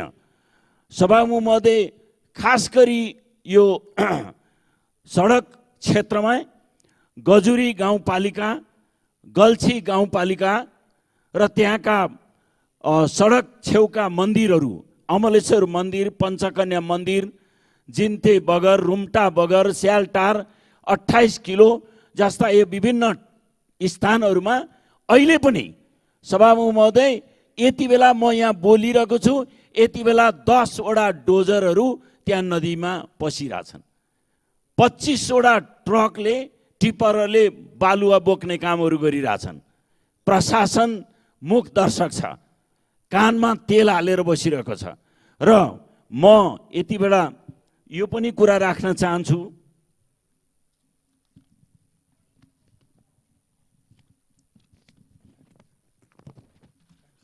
सभामुख महोदय, यति बेला एमाले र काङ्ग्रेसको शक्तिशाली सरकार छ। संविधान बदल्न सक्ने तागत बोकेको सरकार, सुशासन दिने, तस्करी नियन्त्रण गर्ने ठुला ठुला बाचा गरेर आएको सरकार हो।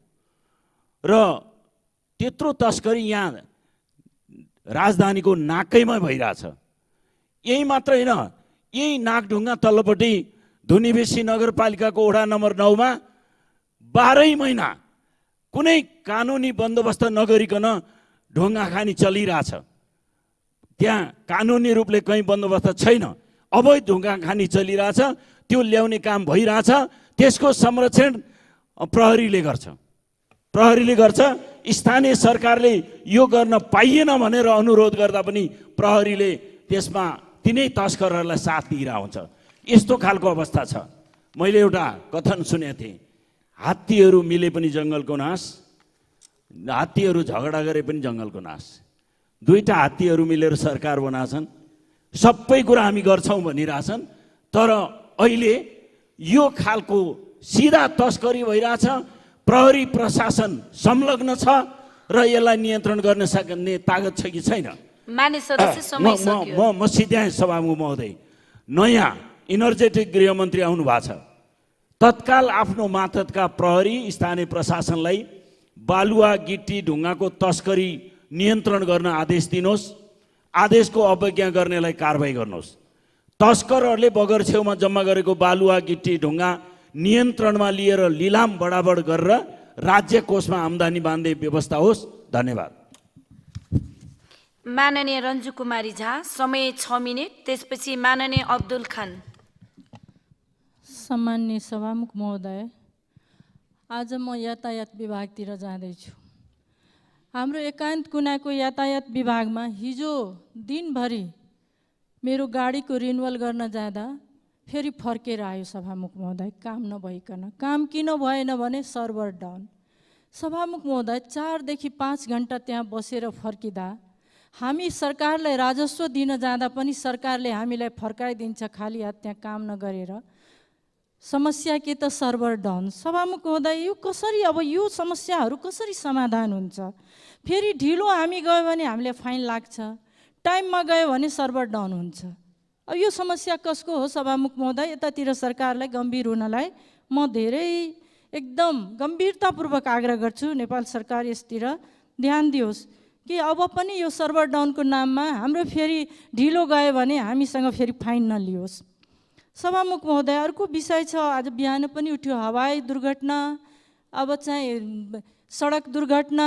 यातायातमा हामी यति अब ऊ छु कि सभामुख महोदय कि कता जाउँ कता नजाउँ, अब केबाट हामी जाउँ बाहिर, यो देशभित्रबाट अब कहीँ जान पनि हामी नसक्ने, जिल्ला जाने कि कतै जाने भने एकदम हामी अहिले गम्भीर भएको छु सभामुख महोदय। त्यसकारण छिटोभन्दा छिटो म सरकारलाई के भन्न चाहन्छु भने यो हवाई दुर्घटनालाई नियन्त्रण गर्नलाई कानुन अब फरक गरेर ल्याउनु पर्यो र त्यतातिर पनि अब विशेष रूपमा पर्यटन मन्त्रीजीको पनि ध्यान आकर्षण गराउन चाहन्छु सभामुख महोदय।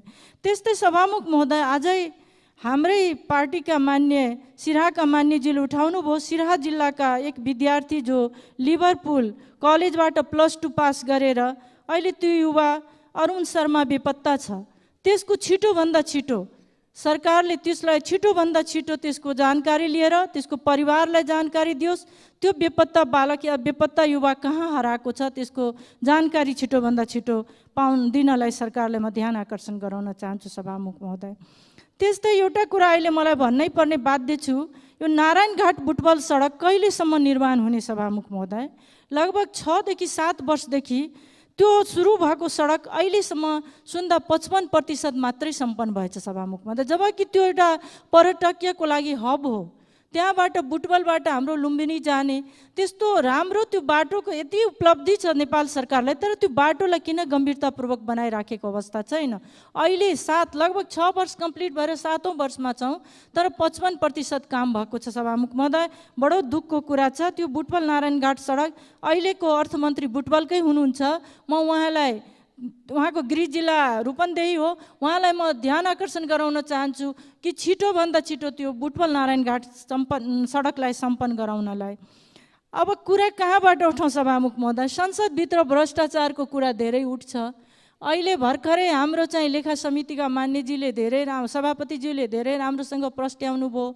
मलाई त कस्तो लागेको छ सभामुख महोदय, म पनि एउटा सुशासनको विद्यार्थी, अनुशासनमा बस्ने विद्यार्थी, अनुशासनमा बस्ने आफू मान्य भएर मलाई के भन्न लाग्छ मन भने वास्तवमा सिट फेरिन्छ, आवाज फेरिन्छन्, सिट फेरिन्छन्, मान्छेको व्यवहार फेरिन्छन्। यहाँ मैले के देखेँ भने जब हामी सत्तामा जान्छौँ हाम्रो बोली अर्कै हुन्छ सभामुख महोदय। सत्ता बाहिर जान्छु, बोली अर्कै भइहाल्छ सभामुख महोदय। किन यस्तो भइरहेछ? आफ्नो आफ्नो आत्मामा हात राखौँ न। अस्ति मैले भने थिएँ कबीरदासको यो त दोहा, कति यहाँहरूले मनन गर्नुभयो। आफ्नो आफ्नो आत्मामा हात राखौँ, को कति के गरेका छौँ, अरूलाई नसुधारौँ, आफू सुध्रौँ कि सभामुख महोदय। हामी आफै सुध्रिन सकेका छैन। हामी फलानाले भ्रष्टाचार गर्यो, चिलानाले गर्यो, आफू के गर्दैछु त्यतातिर कोही देख्दैन सभामुख महोदय। अहिले हाम्रो सदनबाट राज्य व्यवस्था समितिमा भ्रष्टाचार निवारण ऐनलाई संशोधन गर्न हामी सबैले संशोधन दिएर छलफलमा छौँ सभामुख महोदय। 59 को ऐनलाई संशोधन गर्दैछौँ। कति मान्यजीहरूले भन्नुभयो कि भ्रष्टाचारको मुद्दाको लागि हदम्याद चाहिँदैन, कतिले भन्नुहुन्छ चाहिन्छ। तर मलाई सोध्नुहुन्छ भने भ्रष्टाचारको मुद्दामा हदम्याद चाहिँदैन। तर भ्रष्टाचारको प्रकृति छुट्याउनुपर्छ सभामुख महोदय। कोही 5,000 गरेको भ्रष्टाचार पनि भ्रष्टाचार नै हो, कोही 5 अरब 5 करोड गरेको भ्रष्टाचार पनि भ्रष्टाचार नै हो। त्यसकारण त्यो 5,000 गर्ने भ्रष्टाचारी र 5 करोड गर्ने भ्रष्टाचारीलाई एउटै डालोमा राखेर हामीले न्याय दिन सक्दैनौँ सभामुख महोदय। एउटै डालोमा राखेर हामीले त्यसको अब व्यवस्थापन पनि गर्न सक्दैनौँ सभामुख महोदय। त्यसकारण 5,000 देखि 5 लाख अथवा 5 लाखदेखि 50 लाख, 50 लाखदेखि 90 लाखसम्म गर्ने भ्रष्टाचारीको लागि हदम्याद कस्तो दिने, अनि लाखभन्दा अगाडि पछाडि करोड अरब खरबमा जानेहरूलाई कस्तो दिने भने अब मान्य सदस्यहरूलाई यसमा गम्भीर हुनै पर्छ। बिना गम्भीर भएर अब मिल्दैन। सबैले गम्भीर भएर यसमा ध्यान दिनुपर्छ सभामुख महोदय। त्यसकारण मेरो पनि ध्यान छ, अबको भ्रष्टाचार, गम्भीर भ्रष्टाचारलाई हदम्याद दिन मिल्दैन सभामुख महोदय।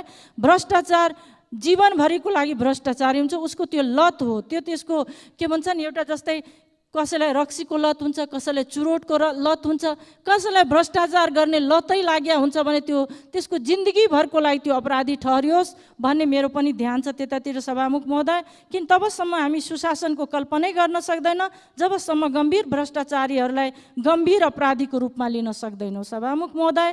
त्यस्तै अहिले 1-2वटा काम जुन स्वास्थ्य मन्त्रालयबाट अस्ति सुने मैले, अहिलेको नयाँ मन्त्रीजीले गर्नुभयो, त्यो बिमालाई स्वास्थ्य बिमालाई 1 लाखबाट 5 लाखमा ल्याउनु भयो। त्यो राम्रो काम हो। राम्रोलाई राम्रो पनि भन्नुपर्ने हामीमा साहस हुनुपर्छ सभामुख महोदय। खालि हामी नराम्रो मात्रै नबोलौँ, सत्य तथ्य र पोजिटिभ कुरा बोल्ने गरौँ सभामुख महोदय। किनभने यो संसद हो, यहाँ जनताले सुन्ने गरेका छ, हामी देशलाई सुनाउने काम गरेका छौँ सभामुख महोदय। त्यस्तै मानव अङ्ग प्रत्यारोपण अस्पतालको बारेमा पनि मैले सुने कि 7वटै जिल्लामा यसको ब्रान्च खुल्दैछ, त्यो पनि राम्रो पक्ष हो सभामुख महोदय। तर केन्द्रमा भएको, भक्तपुरमा भएको यो अस्पतालको जुन पूर्वाधारको जुन अवस्था छ त्यो एकदम कमजोर छ, त्यसलाई ठाउँको अभाव छ। त्यतातिर पनि म स्वास्थ्य मन्त्रालय र सम्मान्य प्रधानमन्त्रीजीको पनि ध्यान आकर्षण गराउन चाहन्छु कि ती अस्पतालको पूर्वाधार निर्माणको लागि त्यहाँ जग्गाको व्यवस्था छिटोभन्दा छिटो उपलब्ध होस् सभामुख महोदय। र अन्त्यमा फेरि म के भन्न चाहन्छु सभामुख महोदय, हाम्रो समितिले पनि यो कारागारमा अनुगमन गरेको व्यक्तिमा म पनि एउटा व्यक्ति हुँ सभामुख महोदय।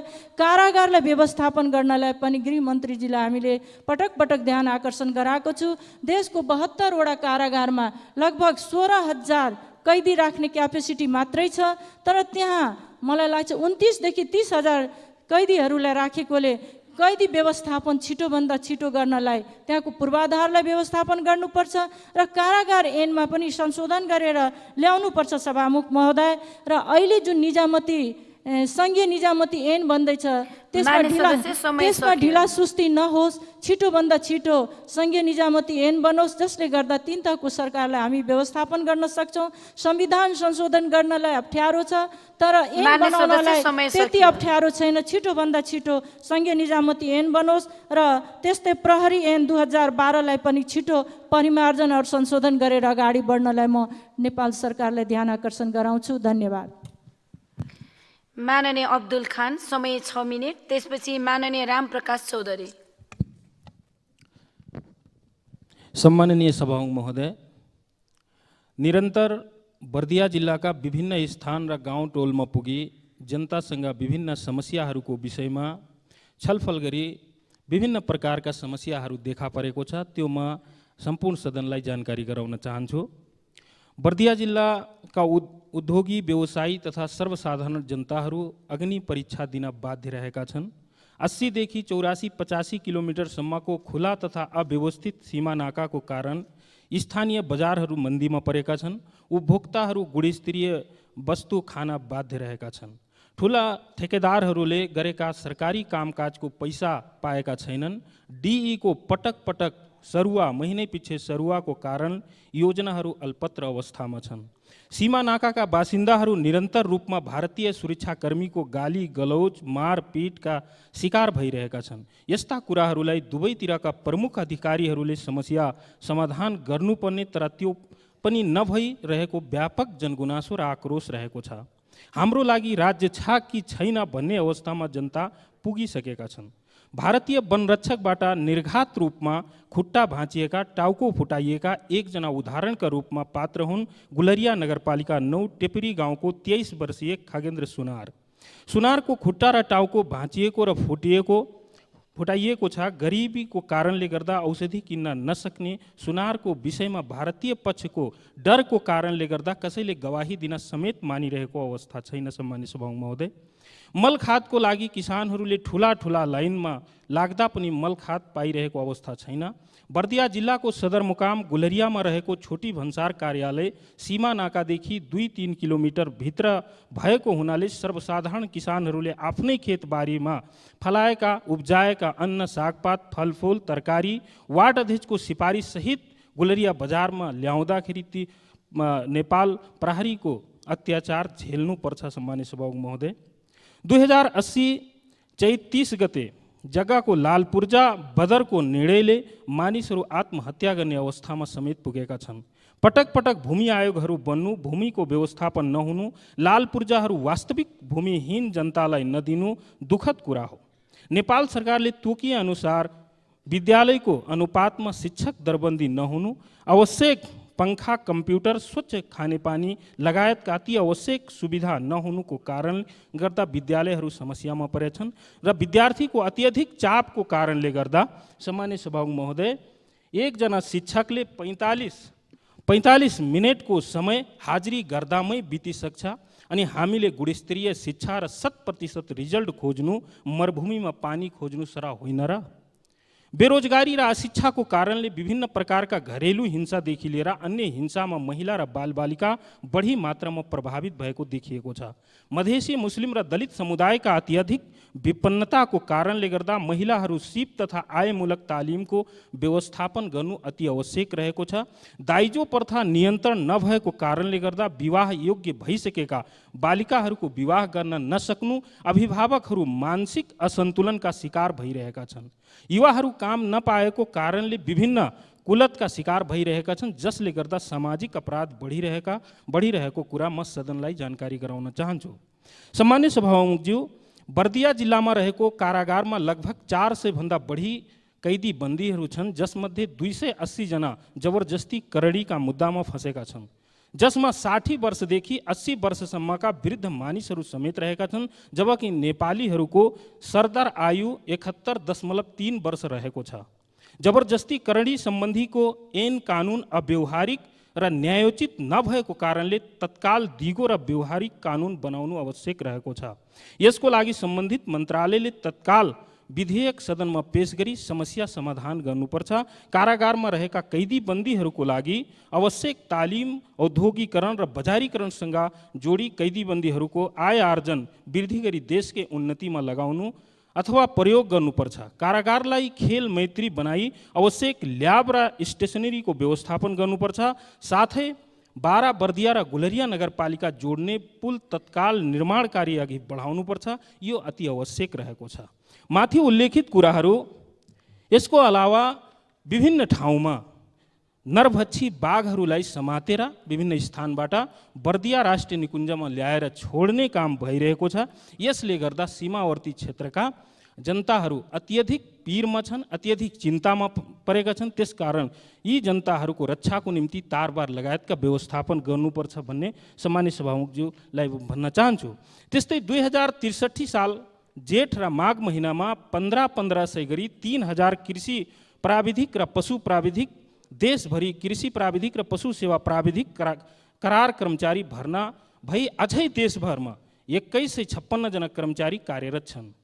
आर्थिक वर्ष 2062-63 भर्ना भएका एक गाउँ एक कृषि प्राविधिकहरूको आर्थिक वर्ष 2081-82 40% मात्र तलब पठाइएको छ। त्यसको 100% तलब भत्ता व्यवस्थापन गर्न र एक गाउँ एक कृषि पशु सेवा प्राविधिकहरूलाई स्थायी कर्मचारी र सेवा सुविधा दिई कम्तीमा 60 वर्ष उमेरसम्मका व्यवस्थापन गर्न अथवा लिखित तथा मौखिक दुवै चरणमा परीक्षा पास गरी करार नियुक्ति भएका एक गाउँ एक कृषि र पशु सेवा प्राविधिकहरूलाई आन्तरिक प्रतियोगिता गराई स्थायी गर्न मन्त्री परिषदबाट निर्णय गरी दरबन्दी स्वीकृत गरी लोक सेवा आयोगमा पठाउन सरकारलाई गम्भीर ध्यानकर्षण गराउन चाहन्छु। सम्मान्य सभामुखज्यू, मैले भनेका यी कुराहरू यथार्थ हुन्, समुदायका हुन्। यी समस्याहरूलाई सम्बन्धित मन्त्रालयले गम्भीरतापूर्वक समाधान गर्नेतर्फ छिटोभन्दा छिटो लाग्नुपर्छ। अन्यथा बर्दिया जिल्लाका जनताहरूले नेता दल र सरकारलाई छाड्ने छैनन्। केही नराम्रा घटना भयो भने त्यसको जिम्मेवार सरकार स्वयं हुनेछ, जनता हुने छैन। धन्यवाद। माननीय रामप्रकाश चौधरी, समय 6 मिनेट। त्यसपछि माननीय प्रेम सुवाल। सम्मान्य सभामुख महोदय, नेपालीमा एउटा उखान छ, जुन गोरुको सिङ छैन उसैको नाम तिखे। यो भनाइ मध्य प्रदेशसँग मैले राख्न खोजेँ। सबैभन्दा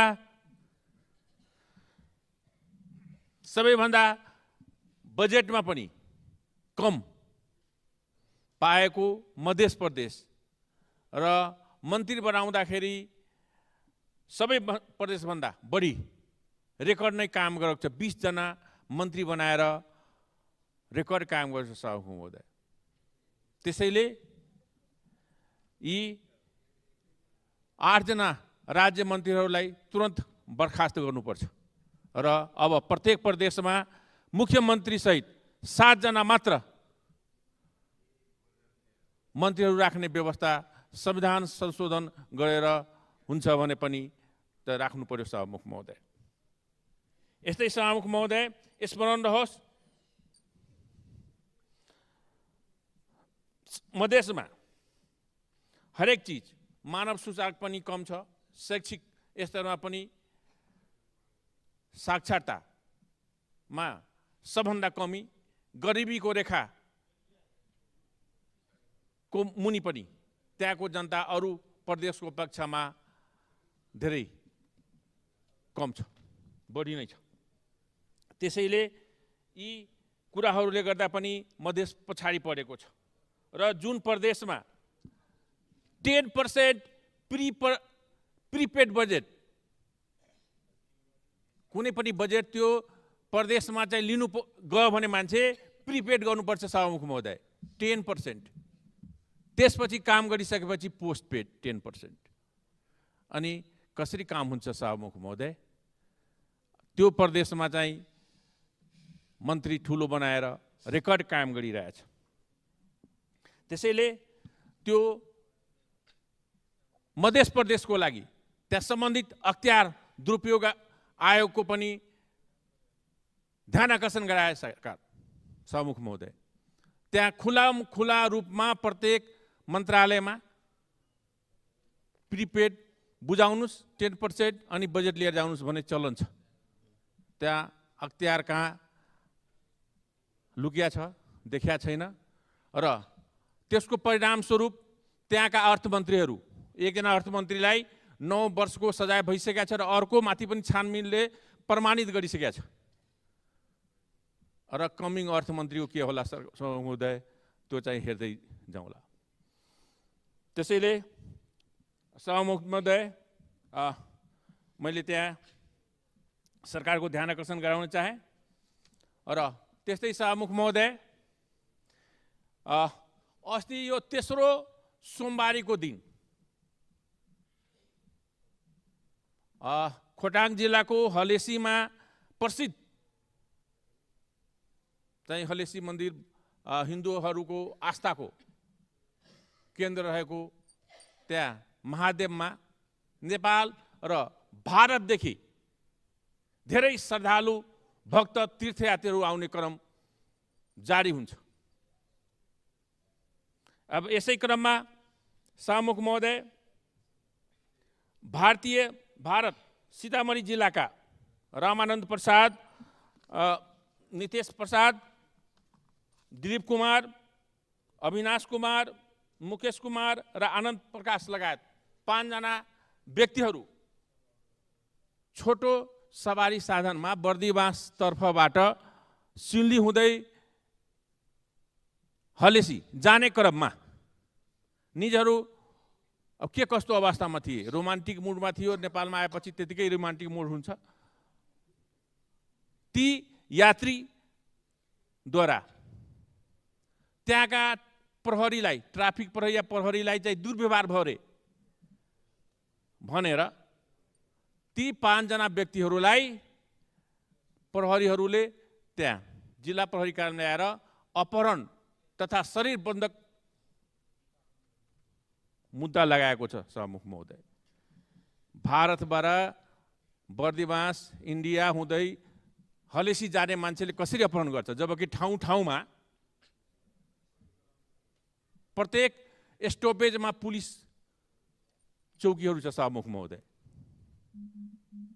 यो नपत्याउँदो कार्यक्षमतामा अभाव भएको र विदेशीहरूलाई चाहिँ नेपालमा आउन निरुत्साहित गर्ने नीति गर्ने खालका कर्मचारीहरूलाई छानबिन गर्नु पर्यो सरकार। सभामुख महोदय, त्यस्तो शरीर बन्धक र अपहरण जस्तो जघन्य अपराध मुद्दा लाएर र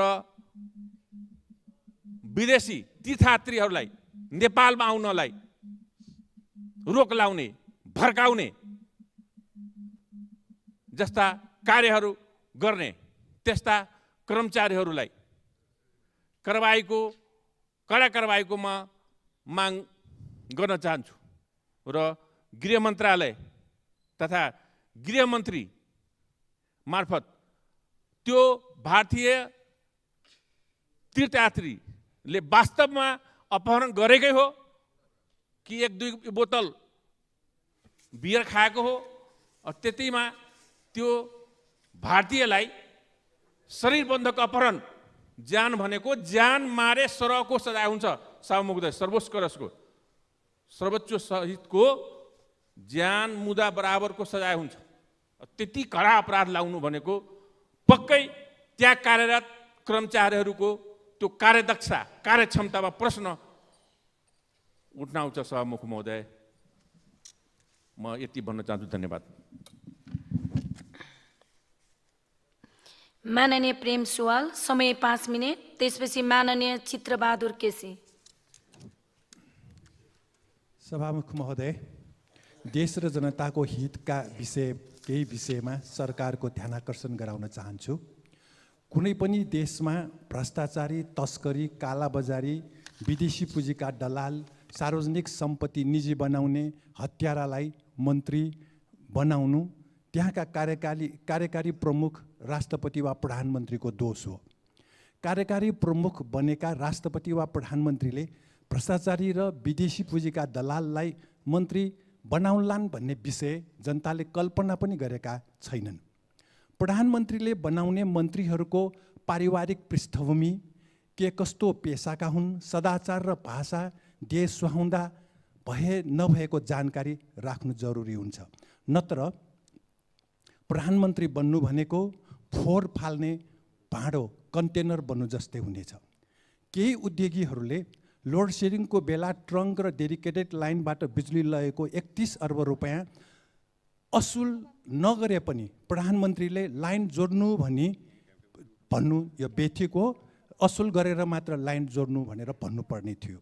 विद्युत प्राधिकरणको 47 अर्ब नाफामा भएको भए नेपाली जनतालाई खाना पकाउन बिजुली सस्तोमा दिएर एलपी ग्यासमा भइरहेको व्यापार घाटा घटाउनु पर्थ्यो।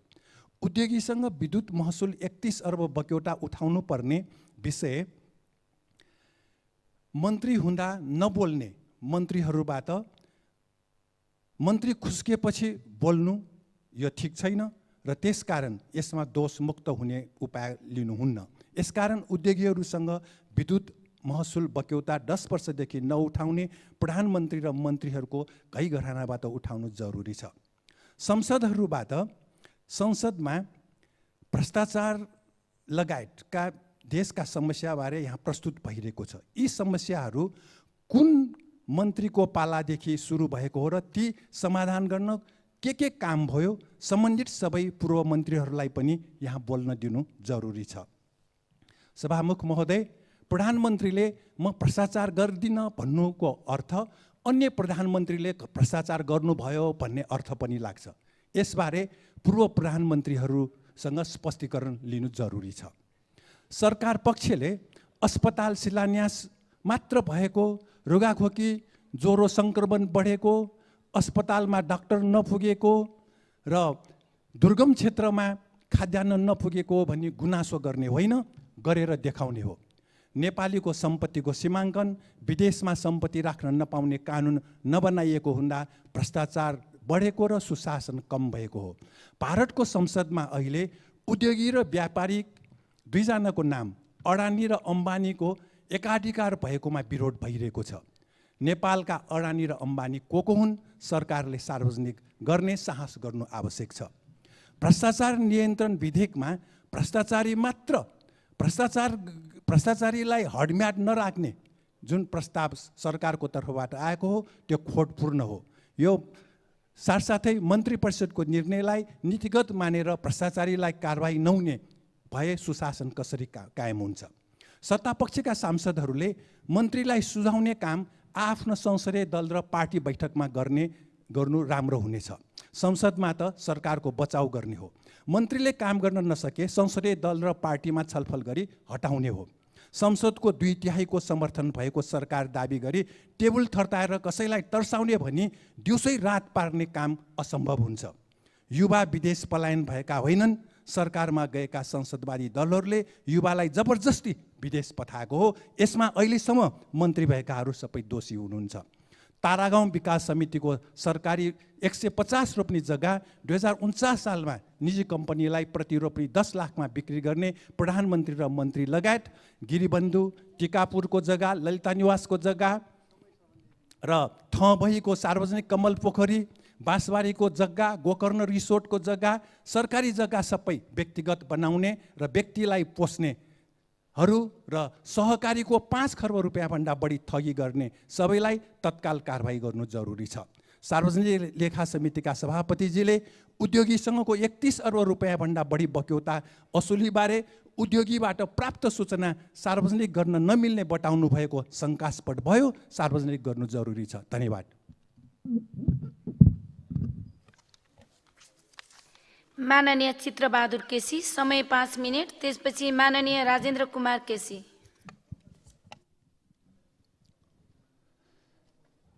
सम्माननीय सभामुख महोदय, हुन त अहिले बाढी पहिरोले नेपालभरि नै अत्यन्त चाहिँ एउटा पीडा दिएछ नेपाली जनतालाई। यसभन्दा पहिले धेरै सुन्दै आएको हो र बागलुङ जिल्लामा त्यति असर परेको थिएन। यो जिल्लामा त यो बाढी पहिरो नआउने भयो कि भने जस्तो लागेको थियो।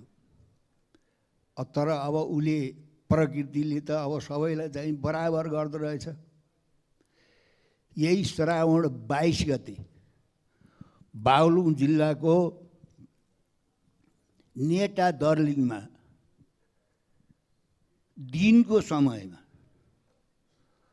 कतिपय मान्छेहरू औषधि उपचारको लागि चाहिँ अब बजारतिर हिँडेका, कतिपय स्कुलतिर हिँडेका 9-10 बजेको समयमा अपरझट पानी आयो।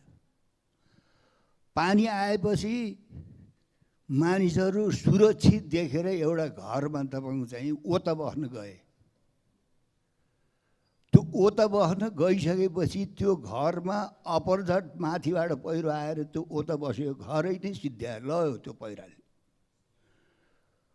र 11 जनाको मृत्यु भयो। 1 जना अहिले पनि बेपत्ता छन्। त्यो बाढीले, त्यो पहिरोले त्यो ठाउँको नेटा दर्लिङको आसपासको स्वास्थ्य केन्द्र पनि लयो। 400 रोपनी झन्डै खेतबारी नै उडायो र चाहिँ ती 11 जना मृतक भए र तपाईँको चाहिँ नि 4 जना ट्रामा सेन्टरमा चाहिँ ल्याइएछ। तिनलाई म चाहिँ अस्ति भेट्न गएँ के रहेछ अवस्था भनेर। एकजना महिला तपाईँको चाहिँ आइसियुमा राखेको, उहाँलाई मैले भेट्दाखेरि उहाँले के कुरा गर्नुभयो भने रुँदै, खेत त लयो, बारी लयो, अरू परिवार चाहिँ त जीवित छन्, मेरो चाहिँ हात खुट्टा सबै भाँचिएको छ, मलाई चाहिँ पहिरोले मलाई मृत्युले लगेन, मेरो चिन्ता यही छ। अब म चाहिँ कसरी ती चाहिँ लालाबाला पालु, मैले तिनलाई मैले कसरी बचाउँ, मलाई चिन्ता छ, म बाँचेकोमा छ भनिन् उनले। र त्यो कुरा सुन्ने मान्छे प्रायःले चाहिँ आँसु नछोडेको मैले त्यहाँ देखिनँ। मैले आफैले पनि आँसु थाम्न सकिनँ। त्यस्तो खालको लल्लय बिल्लय छ। स्थानीय प्रशासनले लाएपुए गरेछ, त्यहाँ चाहिँ गरेको छ र जहाँ जुन त्यति धेरै चाहिँ क्षति भएछ, 400 रोपनी खेतबारी बगाउनु भनेको चाहिँ ठुलो क्षति हो। त्यस कारणले स्थानीय निकायले, स्थानीय सरकारले जे जति गरेको छ, तर अब चाहिँ स्थानीय निकायले मात्रै त्यो चाहिँ त्यहाँको जुन एउटा गम्भीर समस्या छ त्यसलाई चाहिँ समाधान गर्न सक्दैन। त्यस कारणले सम्माननीय सभामुख महोदयद्वारा मार्फत मैले नेपाल सरकारलाई अनुरोध गर्छु, केन्द्र सरकारले युद्ध स्तरमै त्यहाँ जुन खालको चाहिँ पहिरोले बाढीले मानिसहरू चाहिँ एउटा लल्लय बिल्लय भएको छ, उनीहरूलाई चाहिँ सहयोगको लागि केन्द्र सरकारले पूर्ण ध्यान दिनुपर्छ भन्ने मेरो चाहिँ अनुरोध छ। र साथसाथै अहिले यहाँ सदनमा पनि धेरै कुरा आयो र बङ्गलादेशको घटनाले यहाँ पनि धेरैका मनमा तपाईँको चाहिँ चिसो पसिसकेको छ। बङ्गलादेशको घटना घट्नुभन्दा 7 दिन पहिले म यहाँ सदनमा बोल्दाखेरि भनेको थिएँ कि चाहिँ अब सत्तामा शक्तिमा बस्ने मित्रहरूले अन्यत्र भएका घटनालाई ध्यान दिनु भएन र एकनासले सत्ता र शक्तिमा बस्दाखेरि जे गरे पनि हुन्छ र सत्तामा शक्तिमा बसेपछि मात्रै आफू चाहिँ जोगिन सकिन्छ भन्ने जुन प्रवृत्ति छ, त्यो प्रवृत्तिमा परिवर्तन आओस्, होसियार हुनुहोस् र बङ्गलादेशको बाढी नेपालमा पहला है भनेर मैले भनेको 7 दिनमा नभन्दै तपाईँको चाहिँ अब यस खालको चाहिँ घटना आछ र सबैलाई चाहिँ सतर्क बनाएछ। त्यस कारणले मैले सबैलाई के अनुरोध गर्छु भने हामीहरूप्रति पनि, देशका शासकहरूप्रति पनि र नेपाली जनतामा चाहिँ व्यापक चाहिँ आक्रोश छ।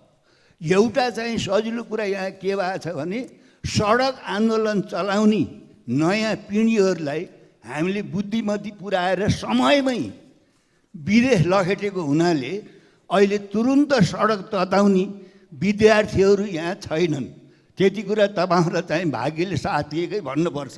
किनभने हामीले जब चाहिँ राज्यमा चाहिँ अनर्थ हुन्थ्यो, सत्ताले मनपरी गर्थ्यो, विद्यार्थीहरूको ठुलो सङ्ख्या सडक तताउन आउँथ्यो र नेपाली जनताहरू त्यो आन्दोलनमा सामेल हुने चलन थियो।